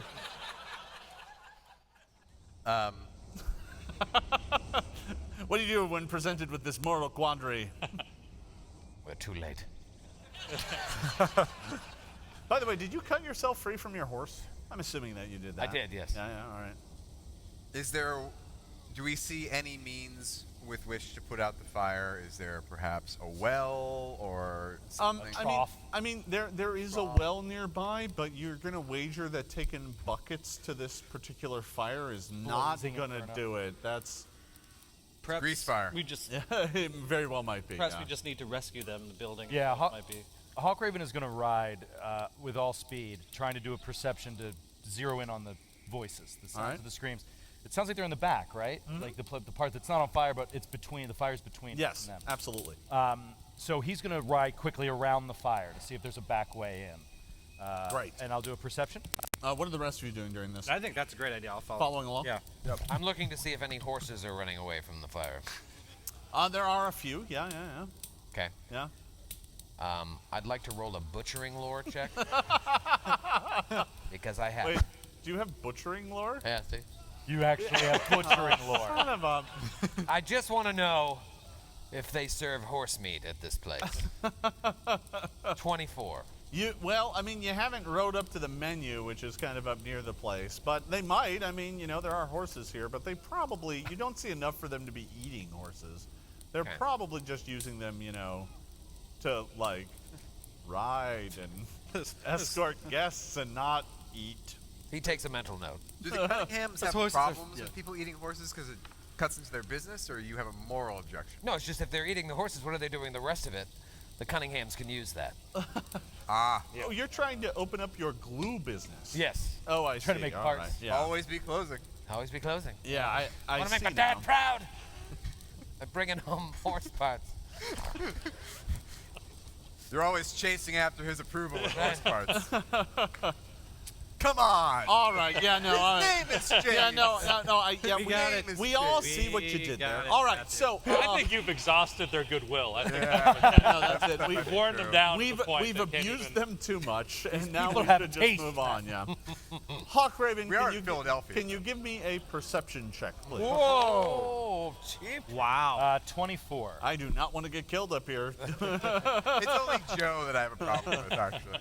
24. 24%. So riding around to the back of this place, you do indeed see a back door. There, it is just open. It looks like someone opened the back door, and you can see thin smoke coming out of that, but not like the black billowing smoke that is coming out of the front. This back door, that is the spot where you can hear from it. You can hear the cries and the shouts. Why wouldn't they just run out the door? There's a door back here, he calls to everyone, and with whatever movement I have left, I'll move toward that door. All right. So the group of you can make your way up there. There's no way you're getting your horses or anything inside there. You'll have to leave them out here. I'll jump off my horse. All right. Look awesome. You are able to make your way up to the door, and as you gather up to the door, you know what? Everybody give me a perception. Come on, Nice. Ugh. Garbage. Trash. 32. 32 for me as well. 19. 14. That was really bad. Yeah. Wow, that was awful. 26. 26. 17. All right, so the two of you had 32. 32. All right. So the two of you kind of spot this. Looking down the hallway, because there's a hallway going into the building, and it's about 10 feet wide, but looking down into it, there's something strange. There's like a cabbage and a carrot and potatoes and is that a whole bunch of grapes just floating in the hallway. Kind of fruit of the loom. This floating gross food. Grapes! Floating grapes! He shouts. Yes. And potatoes. Potatoes, a cabbage, I think a carrot. Is it a turnip? Turnips? I Are can't be there turnips? sure. There is a turnip. I'm yeah. bad Oh, with no. my vegetables and I didn't hear you. Did you say carrots? There are carrots. Yes, carrots. So you're all turning and looking at this, and now you can all see it now that they've pointed it out. And floating in this corridor is a bunch of fruits and vegetables. Did you say carrots? Yes! Yes, for the love of God, yes, there What are about the carrots. cabbage? Open your eyes, man. Look, just come I'm look. sorry, it's burned. Oh, that's right. That's right. Hawk Raven just whips out arrows and starts plucking them out of the air for like 100 points each, I'm guessing. Swing, swing, swing, swing, swing, swing. So, make an attack roll. Yeah. Damn. He got so excited about rolling dice against all evidence in history. 22, your arrow goes flying towards the cabbage. And about 3 feet short, it just stops and hangs in the air, kind of going. Psychic cabbage. And all of a sudden, all of the fruits and vegetables as one begin to move forward. No. Everyone, give me initiative. Oh my God. I love it. It's been too long since I've taken on a cabbage. Yeah, this will be a perception check out of everybody. All right, I'm going to go ahead and call down the table to get everyone's rolls as soon as I got mine. Oh, that's delightful. Let me just put that way down there. All right. It's a Cabbage Patch game, technically. All right, Arconith, what do you got? 26.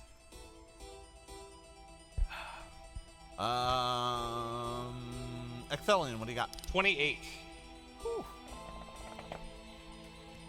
This is good fruit fighting music.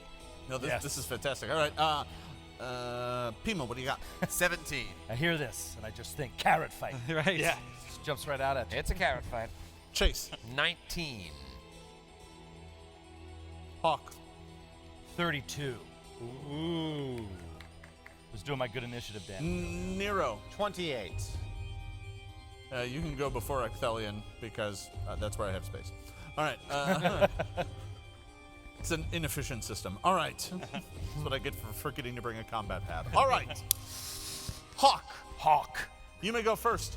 The carrots and cabbage and potatoes and turnips are slowly floating down the hall toward you. How about a recall knowledge? Okay. If I've ever have any idea what this What is. skill Arcana, do you wanna maybe, or- use? I'm guessing Arcana, something magical is happening here. Sure, yeah, you can give me an Arcana check about floating vegetable ghosts or something. 10. It's definitely a floating vegetable ghost. Yes. Floating vegetable ghosts. Luckily, they're extremely vulnerable to arrows. No. I'm gonna. Which vegetable are you going to hunt? Yes. You said there it is. The turnip. The treacherous turnip. I'm going to hunt prey. The turnip. The turnip. All right, very good. specifically. Yeah, no, I gotcha. And then I'm gonna fire 2 shots at it Okay, go right ahead. with my hunted shot. So, natural 20. Oh. Hey! Can one crit a turnip? No, turnips are immune to critical hits. Let me see that in the bestiary. He's Those are making my it up secrets. on the fly. Oh, man. I turned to turnips in the best area and there was nothing there at all. That's 17 points of damage. 17 points of damage. Oh, wait, are they immune to precision? Yes. Okay. Why'd Poop. you ask? Poop. That's 9 points of damage, so big difference. I rolled 8 on the precision. And then the second attack, that is a 31. No. Yes. No. 29. It's very late. 29. That is most assuredly a hit. Don't bother rolling precision. It's not a critical. Yes. That is poop. 6 points of damage. I rolled very low. This is So there are now arrows floating down the hallway towards you in front of these things, but they are stuck just hanging in the air. It doesn't seem to have hit anything or do any damage at all. You did no damage to the turnip at all. Okay. The turnip is unscathed. I am completely out of ideas. Flee! Nero, it is your turn. So they look like they're floating towards us and will eventually come through the threshold and They will eventually make it to the threshold, yeah. Well, They're almost there. it's time to set the back of this place on fire to cast Wall of Flame. There are innocents in there! I can dispel it, damn it! You cast wall of fire on the inside of the building? No, on the outside. Oh, If just they in were to front of come the out- door? Just in front of the door. Okay. So you cast Wall of Flame, and rising up in front of the door is a roaring curtain of fire. Blocking line of sight. Blocking line of sight. Yeah, I know. It's great. You'll have to be reborn through the flames if you wish to fight this battle, my fellow party mates. He's going to stir fry these vegetables before they get to you. All right.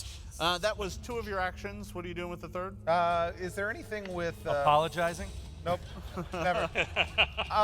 Would recognize spell or my own Arcana check be worthwhile for a seek action to learn more about what's happening there? With You could give me another Arcana check if you want. Okay. I mean, what check you want to make is up to you. 22. Well, you don't think it's floating vegetable ghost. That's a fairy tale Only told a to moron. scare rangers. Yeah. Told to scare tiny rangers. Their heads. Eat your vegetables, so they'll come back as floating vegetable ghosts. You guys laugh, but if they're actually ghosts, I'm way better at killing them. Track your pop when he goes out to buy cigarettes. All right. Wait, are they an orphan? All right. So you don't think they're that, but you honestly, something about this is clearly not right. There's some piece of information that you guys don't have. Because Something is not right here. Something's not right, potty. no. It's not right. You didn't roll high enough to kind of tell you what was going on, but clearly there's something going on here. But you actually don't think it's magical. It's not like they're swirling around and flying around. They're just literally slowly coming at you. Matthew knows what this is, but Yeah. Ecthelion. So does Erik. Ecthelion has the feeling that these people might know what this is, and he doesn't. Well, you can't see it anymore, so Right. you know. So that's so he's just going to delay. All right, delay. Arconus. I can't see anything. Nope. Erik knows exactly what's happening. Arconus doesn't have a clue. So I'm going to delay as well. Delay. Chase. I walk up to that wall of fire. It's burning you. I step away from the wall of fire. And I hold. I delay as well. Walks up confidently and then just turns away. It's really hot. It's not an illusion. It is actual fire. I don't know where it came from. It's really, really hot. Pima. can I do a can I roll cooking lore based on what I remember before the wall of flame? Make this Yeah, very, you very can give me a difficult. cooking lore. Natty 19, 29. You are absolutely positive that those vegetables have not been cooked. Oh my God, it's worse than we thought! You didn't say it was raw. I know. I'm very excited. I couldn't see clearly. I'm sorry. I'm sorry. And it's infinitely worse than boiled carrots. Will you ever forgive me? I'm sorry, my friends. Pima, as both a cook and a barbarian at this news, rages. All right. All right, you rage, and you're pretty much out of... You have one more action. Draw your weapon. I draw my weapon. So you get yourself ready, but that's the end of your turn. Matthew also All right. knows what this is. We can't do anything. Can you tell Skid? Nope. What it is? No. You know that sound, and I'm sure many of you have heard this recently, that sound when you take jellied cranberry and you shake it out of the can, and it kind of does this weird suctiony slurp noise. Mm-hmm. You hear that as coming through the flame is a giant, and now it is plainly revealed by all the fire and smoke that scorches it, is a giant cube. Oh, good job, fellas. Well done. Inside from of the which arrow? are suspended, it's one of those terrible 70s recipes for Jell-O filled with like meat and vegetables. It's like vegetables and aspic. Yeah, ooh, aspic. So good. So it comes blurping out. It will take the wall of fire damage. Go ahead and give me that. Certainly. Get it.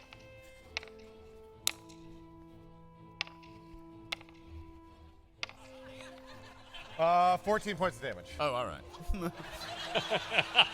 I'm sorry. Doesn't always work. Boo this man. That was awful.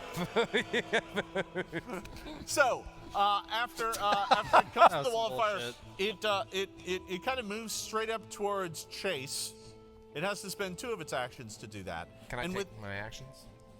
You can't go until after Yeah, it's yeah, finished. yeah. You delayed. You didn't ready. So with its final action, it is going to attempt to hit you with one face of the cube. It's just going to kind of... Gross. Very gross. 28. Hits exactly. Takes only 6 points of damage. However, Yeah. where it hits you, you begin to go numb. Oh, no. Give me a fortitude save. Yeah. This is a paralysis effect. I always knew I'd go like this. So did we. Natural 2. Oh. That's gonna be a 15. Oh no! I think I might have a couple bonuses, but it's not gonna get me over 20. Benevolence. You are paralyzed. Well acted. Yeah, good. What does Chase say to that? Tell my father, I'm sorry. All right, so there are a bunch of people who were delaying. I will start with the first person who delayed and see if they want to go. Thelian. I'll go. All right. I'll go. Chase, no! Don't you know what they make gelatin out of? Traditionally? And he's gonna do a key strike flurry of blows. That is a 22 to hit, 22 will hit. and that's 18 points of damage. Second attack is a 17. 17 will hit as well. Okay. I am a giant cube of jello. My AC Yeah, is they have, not good. Yeah, that's 6 points of damage. With his second action, he's going to strike again. That's a 20 to hit. 10 points of damage, and with his last attack, he'll do it again. Oh, that's a natty 19. That's a 23. Hit. He's just punching this thing back and forth and back and forth, and it's just kind of going. Another 10 points of damage. Wow. You walk up and just start punishing this thing, just slamming your fist back and forth into it. The inside, the cabbage and potatoes are now dancing with the amount that you've punished this. Getting a hell of a workout, guys. Arcona. It's like a speed bag. Yeah.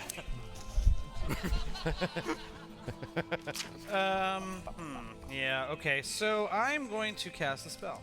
All right. And the spell that I cast is called Searing Light. Oh, yeah. And I'm going to shoot at that cubicle creature. Oh no. And yeah, so it's not sadly ghost fruit because that would have. No, it's not that would've ghost been fruit. No, significantly there is better. no. It's not a, Fine, it's a fine. vegetable ghost. All right, so I shoot it with my searing light. Oh, I need to actually hit it. Oh,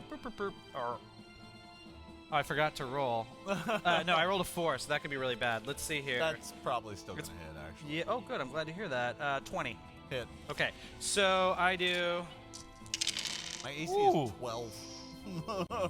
You're gonna hit almost every time. 19 points of damage. 19 Fire damage. points of damage. Fire damage. Yeah. Okay.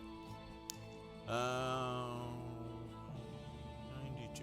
All right. Your ray of blinding light slams into it, and it quivers and shakes. It is still up, but it looks very badly hurt. Oh, good. You have one action left. Oh, that's right. Why don't I then toss?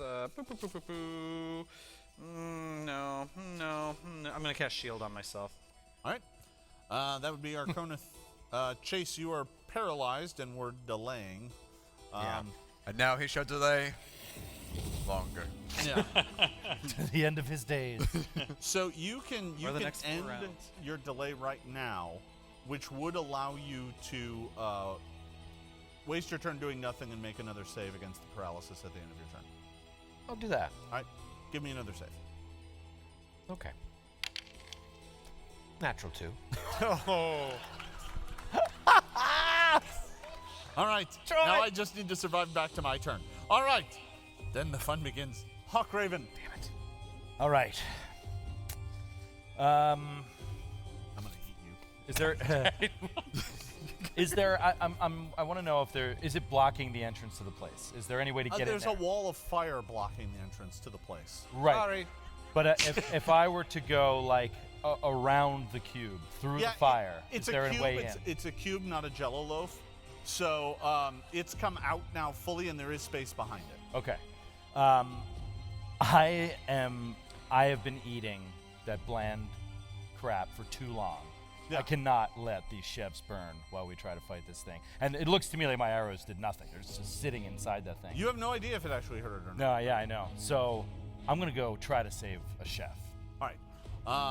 So I'm gonna jump through the fire and try to dive into the back of this. Nero, can you go ahead and roll damage against Hawkraven as he runs through your wall of fire? Certainly. Hold up my cloak. 18. Oh, the cloak does nothing. 18, and then what? I take off 5 because of the cloak. No, you don't get to just add bonuses like that. All right. All right. I'll do my reflex save for half, and then what? Nope. All right. So, Hawk, you go running off into the next room, and I'll describe what you see in just a moment. Okay. But that is round 1 of you not being with the party. Gotcha. No reason. Ecthelion. Is over here. Hi. That's right. Wow, that was, That was pretty good. that was amazing. I got this. I'm going to continue to pummel this thing. Yes. First attack, that is a natty 17. That is. Oh, I know why that went wrong. Hold on just a sec. Actually, it's Nero's turn. Nero will point his That's why I finger stood out up. I read the wrong name. Oh, and we'll say, sorry, Ecthelion, it's my turn. And we'll cast Acid Arrow at the thing with a spell attack roll. Yes, 32. All right. So does that crit? It's immune. Oh, yeah. No, you hit it dead on with the big bolt you of acid, crushed and it, it dude. doesn't appear to do anything. Can I dispel the dumb firewall I cast Yeah, earlier? sure. Okay, let's go. Everyone knows Jello is immune to acid. I mean, that's obvious. What happens in your stomach, Jason? It's full of acid. Could we make that question less specific to Jason? No, okay. It's the collective you. Publisher. Listen, one thing All I've right, learned all in right, my all years right, working all with right. Grant is you never make fun of him after he casts a stupid spell. Oh. So, Tima. Pima sees Hawkraven. Oh, the fire's gone. Yeah, the fire is now gone, and you see Hawkraven running down a corridor. Seeing the arrow's effect on this cube and seeing that Ecthelion has it well in hand, Pima will follow Hawkraven so he is not alone inside with the chefs. Very good. Now the cube goes. Oh boy. Yes. Engulf. There it is. Oh dear. I remember this. Helma. I thought you were fine, just paralyzed. So it spends 2 actions to engulf you. No. You would get a save, except that you're paralyzed. So you get to take 12 points of acid damage, and he is now floating in there with the cabbage, the turnip, the potatoes, and the carrots.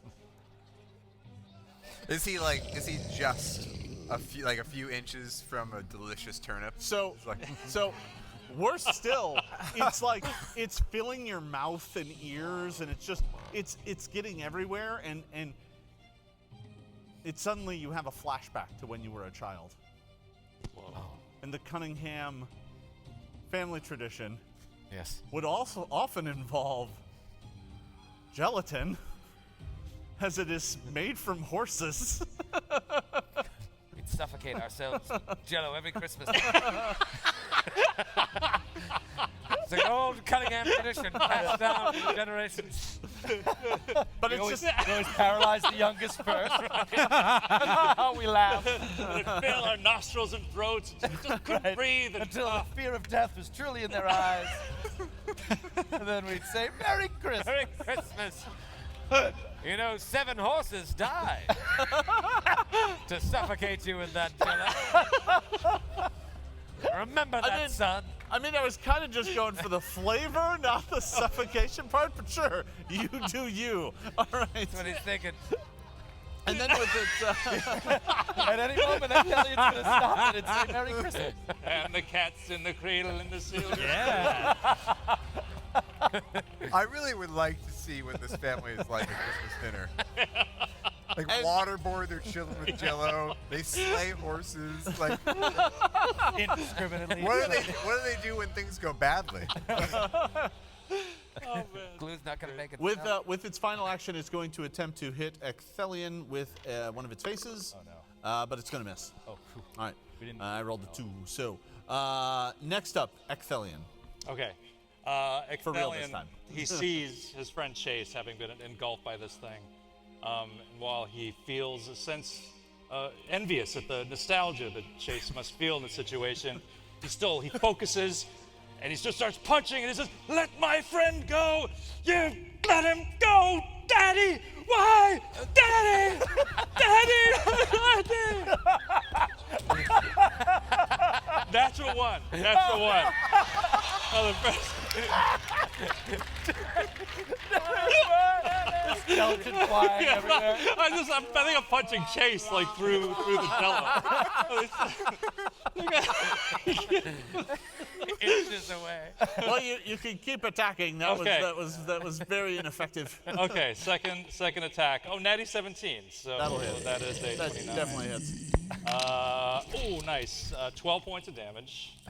It is looking in really bad shape. Okay, and through the veil of tears, punches again, misses, punches one last time, and that is a 14. That's a hit, right? Hit. 5 points of damage. I had 3 left. Yeah!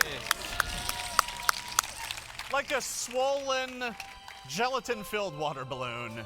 It just bursts, and like gelatin and all of the fruits and vegetables inside, including Chase. Which Just one is he? currently a vegetable, are spilled across the ground and are just left laying there. The terrible Jello salad cube has been destroyed. Chase just starts grabbing it. No, Daddy. No, and Ecthelion grabs a cabbage like, "No, this is my cabbage, Daddy! You won't take this one from me!" I just walk up and eat a grape. I'm really hungry. They're really good. Yeah, no. I bet they're delicious. They've been cooked in the acid. It's true, like yeah. ceviche vegetables. Oh, yeah. So, but we're not done because Ecthelion. No, sorry. Was it? Yeah, no. Ecthelion and Pima went. Hawkraven. Oh, Hawkraven. Oh, I had that wrong in my notes. Okay, there we are. Say yeah. it's Ecthelion. No. That's perfectly fine. Just make so it easy. Hawkraven and Pima have run inside, and the two of you, at the end of your actions, end up at the threshold of the main kitchen. And here you see a gigantic kitchen space. On one side there is a bunch of tables and jars filled with spices and supplies and goods. On the other side, there's a giant rotisserie fire pit. And on the middle of it, on a skewer, are the two cooks tied to the skewer. And on the end of that rotisserie, you see a winged woman in a black and red gown, and she has a forked tail, and she is turning it, looking at them, and you hear her scream, "Betrayers! I gave you the secret to flavor, a blessing capable of taking any dish up a notch. And you just gave it away to everyone who showed up." And they're screaming in agony as she slowly turns them, roasting them. They made a deal with In the their- devil for their restaurant success. Oh, I thought it was Paula Dean. The secret was just butter. Her secret is Yeah. just butter. Yeah, Can't no, have it's fair. someone that evil on the show. Right. Oh, my arteries. All right, so she is just roasting them alive, and that is what you see. So what I'm going to do, just to keep life simple, is we're going to start a new round. We're going to keep the same initiative, just to make things easy. But I'm going to move Hawk and Pima up to the front, and they're in that room. And let me go ahead and roll for my villain here. Oh. Oh my. Oh. Like that. Yeah, that's the O of I get to go first. All right. So, top of the order. She turns the crank another turn, and it's at that moment that she sees you, and she's like, I see some of your guests have arrived. No doubt here for another one of your dishes, and they're just screaming and being burned alive. And she's like, no bother, I'll deal with them. And she waves forward, and waddling out behind her are two. They look kind of like chickens. They're about this tall, but they have like lizard tails, and they look like they've been drenched in like some sort of fiery red sauce. What? Buffalo cockatrices! Kill them! Oh no! Gonna have some wangs. Oh no! And they're like, and they just come flying across the room at you. Where's my stats for these? I need to apply the buffalo template. Hold on. Very good. All right. So one of them is going to fly up to Hawk, and it's going to spend one of its actions to fly there. Then it's going to hit you with it, or attempt to hit you with its beak. Okay. And that is going to be a 29. That'll hit. Does very little damage. Take 3. Okay. And give me a fortitude save. I knew it. I knew For it. no particular reason. I knew it. It's 26. All right, for just a moment there, you started to slow down. Your muscles started to feel tight and lethargic, but you managed to fight it off. Shake it off. And it's going to make one last attack, but that's going to miss. The other one is going to fly up towards Pima. Armor class 29. Yep. For 6 points of damage, and give me a fortitude save. Ooh. 21. That is going to fail. You are slowed 1. Oh no! Dun, dun, dun. So you are slowed 1. You don't want to know what happens when you become slowed 3. This means on your turn you only get 2 actions instead of 3. Next up, Hawk Raven. So this little creature's right in front of me. This Yeah, and devil. she's about 30 feet away. Her turn was to order them to attack. Okay. After she did that, it looks like she cast a spell on herself. But she's still there. Yep. And I can see her. Absolutely. Hawk Raven is going to look at this winged devil woman, and in a surprise, I think, to summon his party, he's going to look across and say, You are under arrest by the power placed in me by the Sheriff of Trunau. And he pulls back his vest, and he's got a deputized banner on it, and he's like, give yourselves up to us now, and I will be lenient on you for the crime burning 2 dudes alive in a restaurant. Is that the legal term? I am so proud of you, Hawk Raven. Very good. Does she completely back down? Can you give me an intimidate check? Yes, that's what I was hoping you'd ask for. Natty 4, There you go. 14. So she does not. Okay. She does not obey the law. Then in that case, hunt prey, 2 shots at her, even though this thing's in my face. So Even though it's right in front of you with its Yeah. spicy sauce. yes, and that's Right. okay, right? Yeah. Okay. Okay, so I gave you a chance. 30 to hit. A 30 will hit. Okay. Terrific. This has been not great. Man.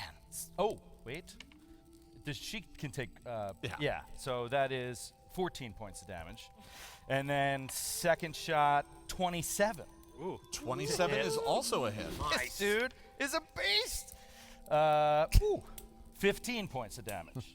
She's like, ooh. Oh. She likes it. Gross. So you fire a couple arrows into her. She still has her hand on that crank and is still roasting these 2 chefs alive. You can see one of them, has his chef hat on. The other one does not, and you can see the frosted tips go by and his burnt fire flaming shirt. Yeah. That isn't really on fire. It's just a pattern, and it's really glitzy, and it's really tacky. All right, anyway, You'll be all right. We're going to save you. Pima. Pima is going to take a swing at the buffalo cockatoo right in front of her. Yes. 23 to hit. That will certainly hit, yes. Okay. That is 25 points of damage. Whoa!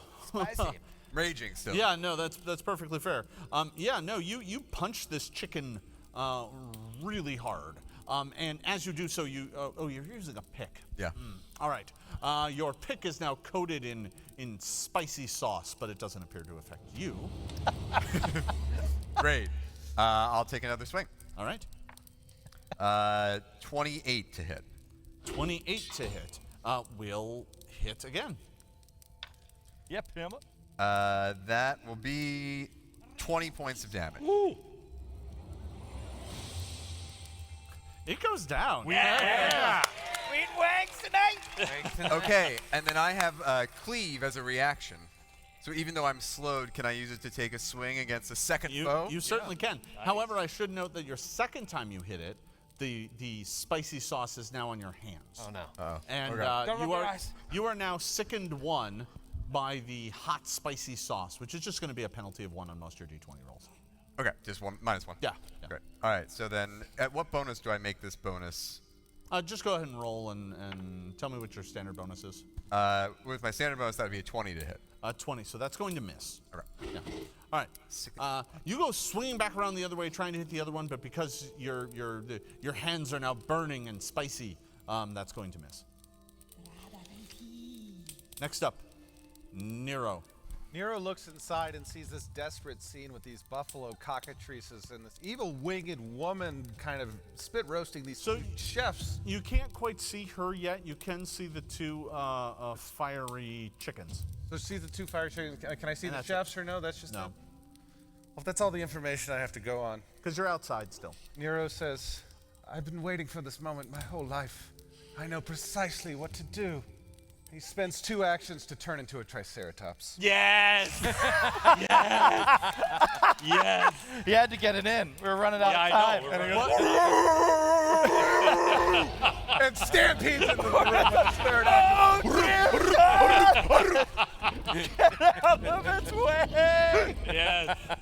So what does Stampede do, or is that? I just moved. Oh, you just moved. It's a Okay. flavor. It's a very flavorful. Oh yeah. Okay. So so you are now being flanked apparently by a triceratops. That must have been outside, maybe in the back. You don't know.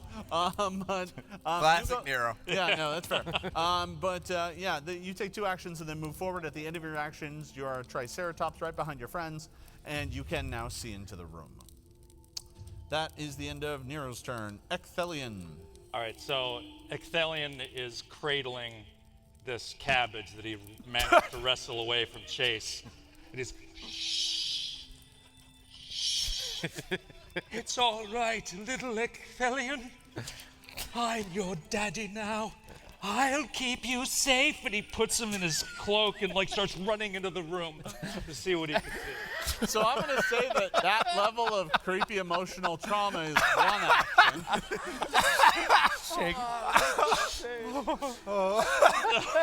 Moving into the room is a 2nd action. What do you do with your 3rd action? Oh, God, it's a dinosaur! Am I close enough? Can I get close enough to one of the cockatrices? Yeah, you can end your movement right adjacent to one of them. Okay, so I'm going to do... There's only 1 left, actually. Oh, Sorry, yeah. one of them was All right. killed. Then I'm going to do flurry of blows against the remaining cockatrice. All right, so 2 punches. 2 punches. First one is a 30 to hit. That is a critical hit. Oh, yeah. All right. And your hands are now covered in spicy sauce. Yeah, for sure. So that's 17 points of damage. Second one, natural 20. That's Did you double that 17? yeah, that was doubled. Yeah. Okay. Yeah. You doubled and got an odd number. Well, I rolled 46, so Oh. yeah. Oh, okay. We can go back. And, Yeah, no, it's fine. It's fine. So, you know what? All right, let me just.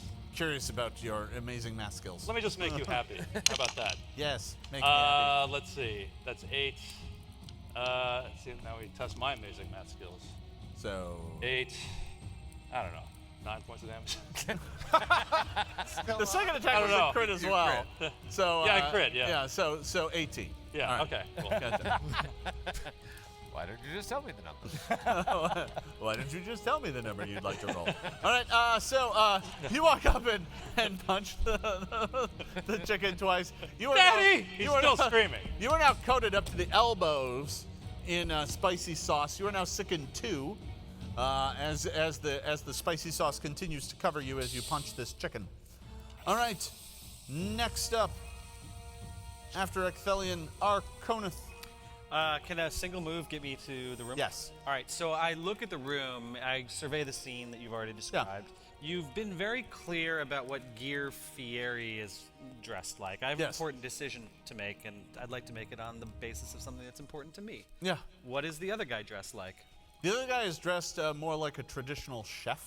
I like. So he's got like a white chef's coat and an apron and black slacks. And we think his name is Emil Gas or something like that? No, his name is Emlegas. Emlegas. I just yell to him directly, and I'm like, Emlegas, open your heart and mind to the healing powers of Abadar. And I'm going to cast a spell that he needs to be willing to accept. Okay, I mean he's being roasted alive, so he'll take what you got. Well, what I have is a little something called Spirit Link. So if he ever gets fully cooked, I'm going to cook a little bit, and he's going to get a little bit better. But it's only if he goes negative. All right. So I've protected you. How kind of you. See you next turn. I'm done. It's like you're still burning alive. Right. Just wait till the very end. You'll get a little bit better. Then you'll burn a little bit more. Then you'll get a little bit better, and it will last for 10 minutes. Abadar be praised. That moment where it'll be at the most painful. Yes. Yeah. It's like sous vide. And then I'll experience some slight discomfort. Yes. Yes. I will keep you upon the horizon of death. All right. That was Arconith and his benevolent magic. Right. Chase, you're still paralyzed. I was going to say, am I still paralyzed? I would give you one free roll from the round where everybody moved. So, and if they make that one, then you can act normally this round. Come on, old Chase. Damn it. Oh, no. Fortitude? Yeah. 19. 19 is enough. Okay. All right. So now Back in the fight. Yeah, that's right. Now you can take a turn as normal, All but right. you are prone I am prone. So that's in a pile of jelly. I'm standing up and I'm like, no one shoves gelatin made from horses in my mouth that isn't a blood relative on Christmas. I'll stomp into the room. Second action. Am I close enough to get in there? Yeah. And I see them all, but I'm probably not close enough. You're near the cockatrice. I'm near the cockatrice? Yeah. Just mad. I'm like, I'll lash out at the cockatrice. All right. The 26. 26 will hit. Sweet. That's going to be 14 points of damage. There you go. There you go. Buffalo sauce. The other cockatrice collapses to the ground, and you hear the demon woman up there go, "Blast! I guess I'll have to kill you myself." However, that is the end of Chase's turn. It is now her turn. And let's see. Maybe she'll just work it out. Maybe she's open to compromise at this point. Maybe she'll just kill Guy Fieri and let the other one go. Hawkraven. We could propose that solution. She casts a spell at you, Hawkraven. I could give you 5 to 8 years if you just back down now. I could talk to the sheriff. I know him well. Give me a will save. And she was like, You shall serve me now. Oh no. No. Don't you do it, O'Brien, you buffoon! Oh, there we go. 29.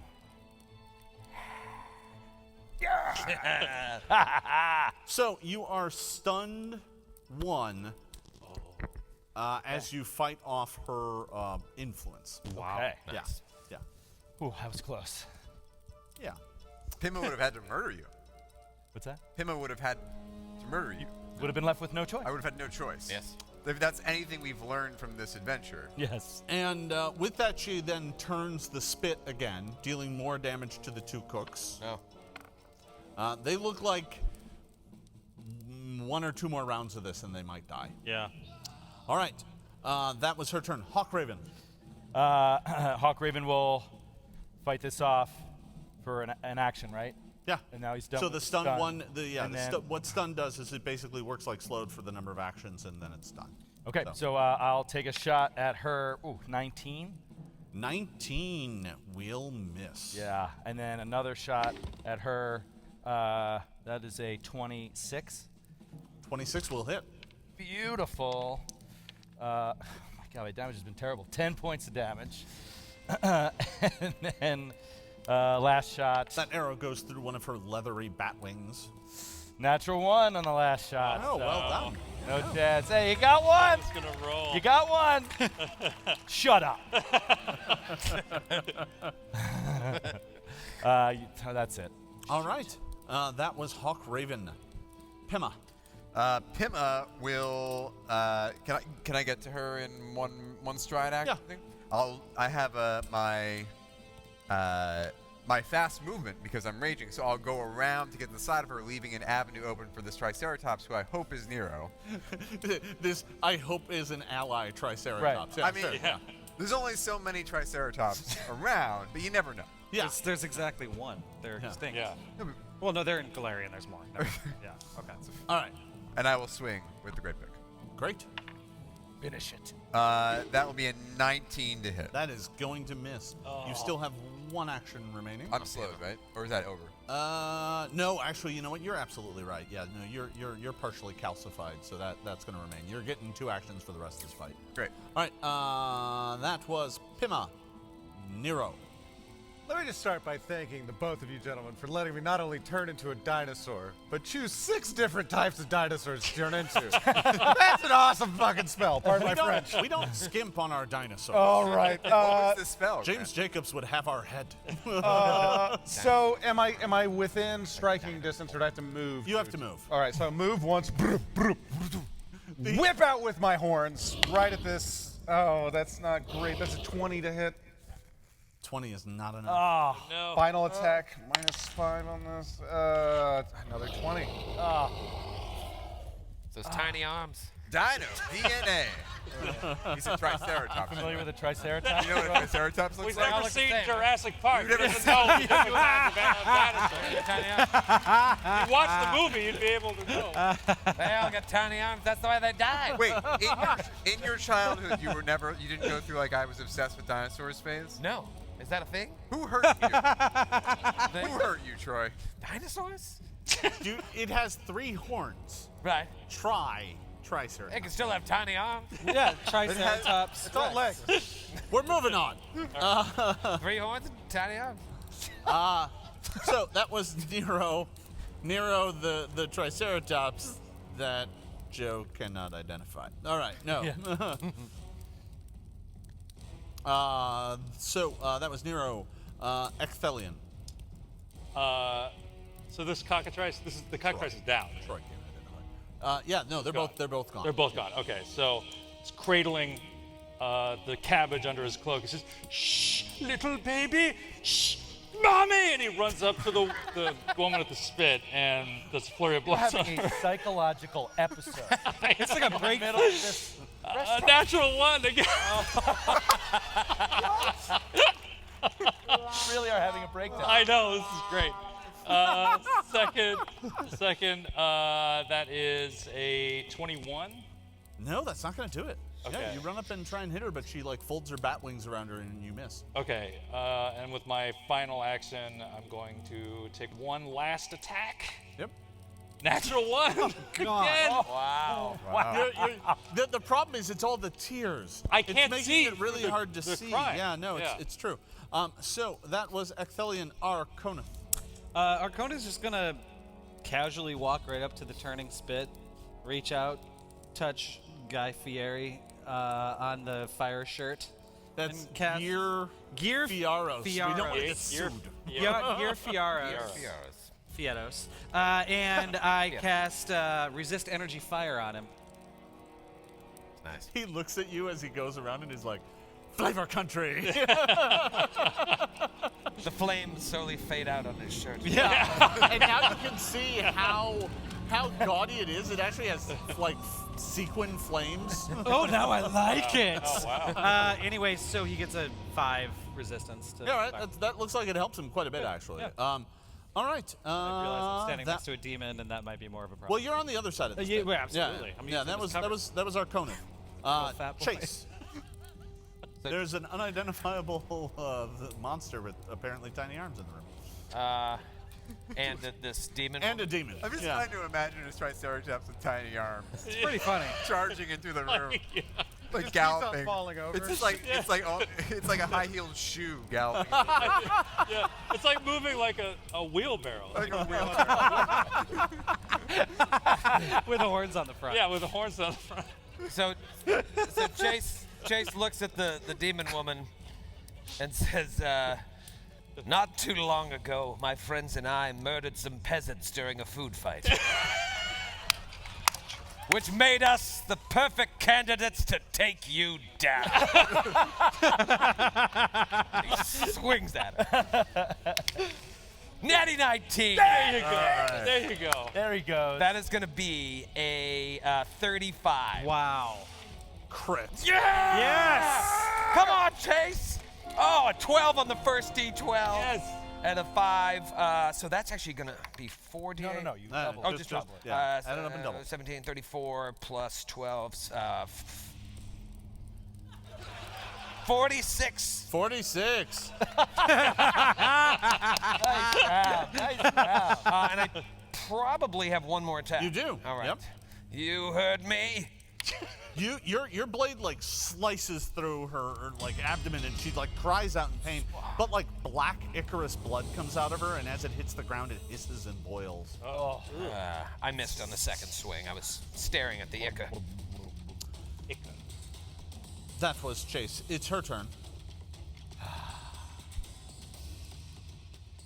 The first thing she is going to do is she's going to slash out with her claw. Okay. And try and hit you. That is going to be a 28. Hits exactly. Nice. Nice. Take 18 points of damage. And that was slashing damage. Yeah. Are you good? I'm great. Is your alignment good? Oh.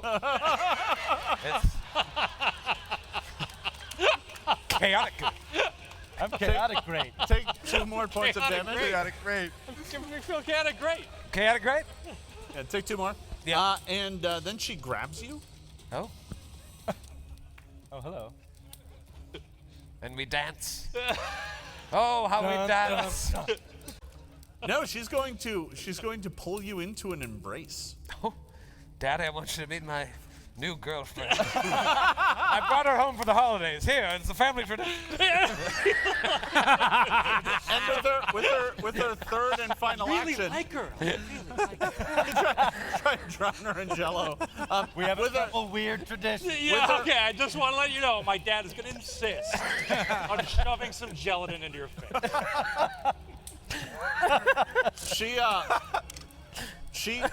she kisses you. Oh. Oh. Despite all the Jello on your face. Oh, no. She leans forward and kisses you. You now have the drained 1 condition. Ooh. I like that. And you take 9 points of negative energy damage. Kiss of death. Just another Christmas at the Cunningham. And to you, it was pure ecstasy. Give me a will save. God. All right. 25. By the way, what's your fortitude? Uh, Grabbing a thing. plus 12. Yeah, I realized I had to roll to grab you like that, and I just did. Okay. So sorry. What was your will save? 25. 25 is a fail. Oh.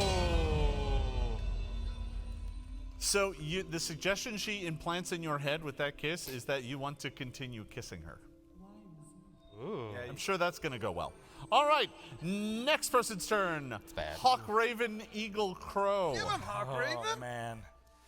Jace, you've had a lot of bad girlfriends you brought around. This has got to stop! And he tries to put an arrow through her skull. 23. Hit. Okay, good. Right. Nervous. That's 14 points of damage. Second shot. Ooh, there we go. 29. Hit. Again. Oh, God, so good. That's 17 points of damage. She collapses. My love. I start making out with her corpse. I can't stop. No. She's dead. Yeah, I mean, the suggestion ended when she died. Oh, there's a dinosaur in here. Hey, look, everyone, a dinosaur. Look at the dinosaur. Jace, now that you've been separated for a little while, I need to let you know that for the last 4 or 5 seconds, we've all thought your girlfriend was the worst. I'm glad. So, We never liked her. We never liked her. I mean, the whole 4 seconds, we never liked. Obviously, we'd never say anything. Right. Now that- But now that it's, yeah. Pima is going to go up to Ecthelion. Are you all right? Hush, little baby, don't you cry. Papa's going to buy you a bag of fries. Ecthelion, did you adopt an orphan cabbage? Ecthelion, were you the orphan cabbage? Where did you get that idea? I mean, I've been listening. All right, it's time I came clean.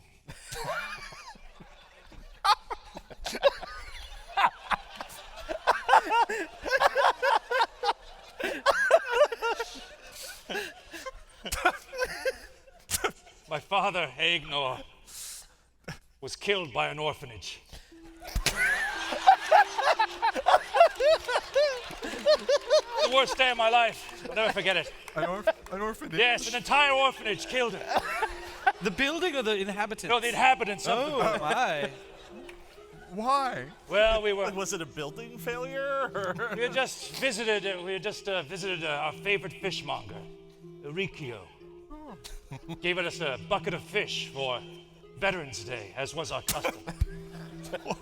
And we walked past the local orphanage, and my father stopped, set down the bucket. We saw the orphans playing out front, and he turned to me, and I'll never forget what he said. He said, "Watch this."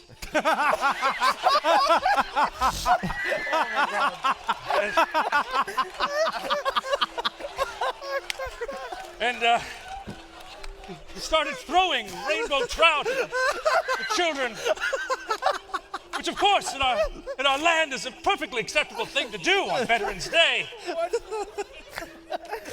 I'll never forget what he said. But the orphans, lawless cretins as they are, they took exception. Oh my God. They charged at my father with their little dirty hands and tore him limb from limb.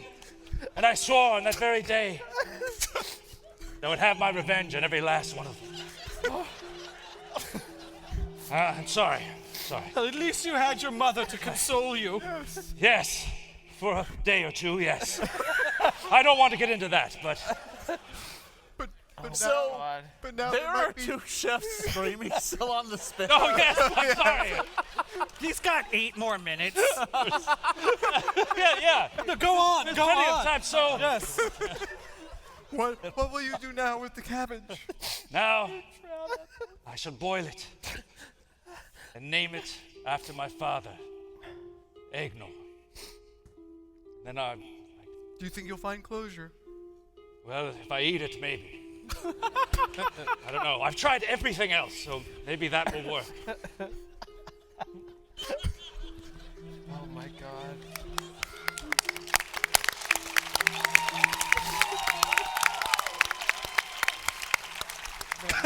Tip of the cap. I'm gonna love you. Wow. Well, I feel like we've really accomplished something here today. I feel so much better. Yes, I It bet. is. It's good to talk, isn't it? I bet. Carried that around for so long.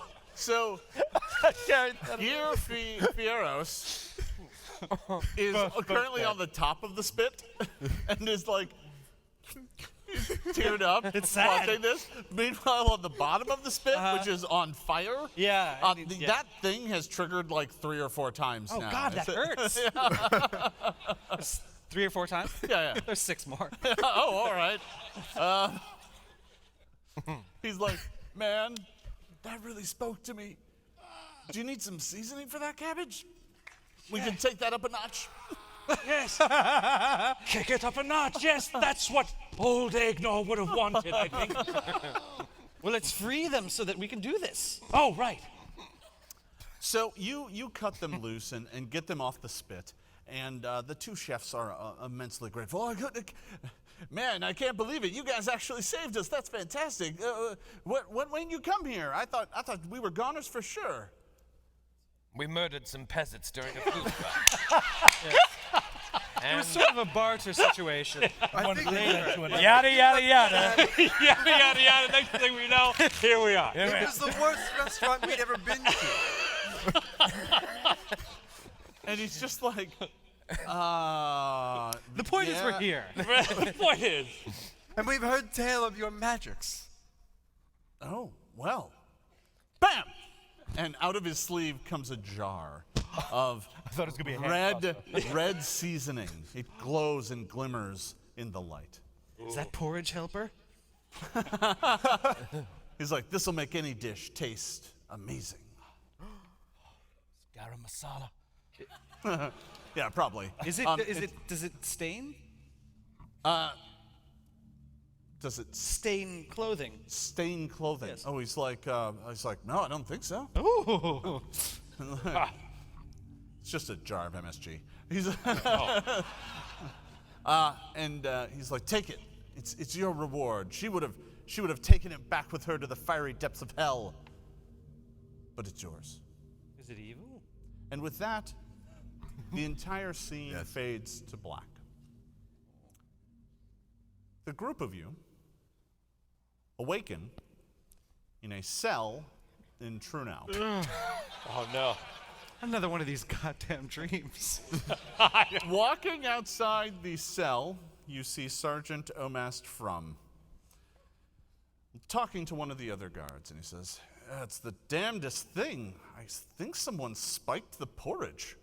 Everyone's been hallucinating, talking about bizarre, madcap things. Did you know that they thought there was a giant fight? I don't even know what's going on. Half of them are still passed out.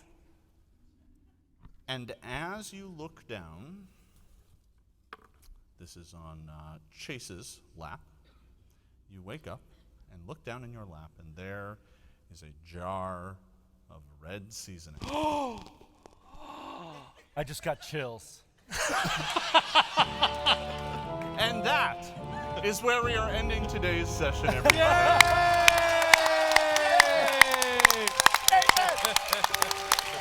Thank you. Thank you. Thank you. Thank you. Thank you guys.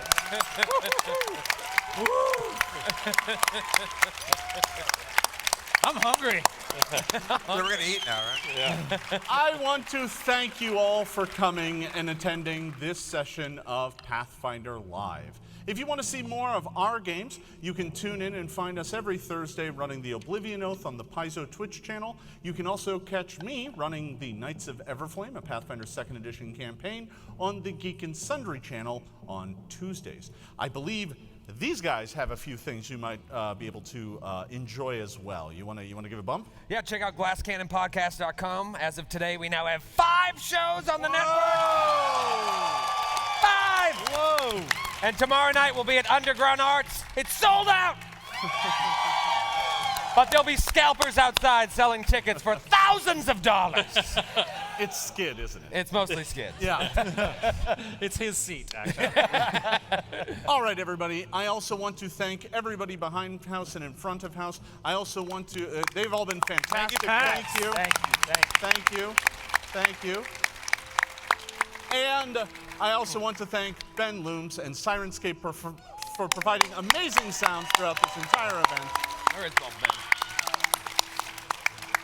Thank you very much for watching, everybody. I hope you have a fantastic rest of your PAX. We'll see you next time. Bye.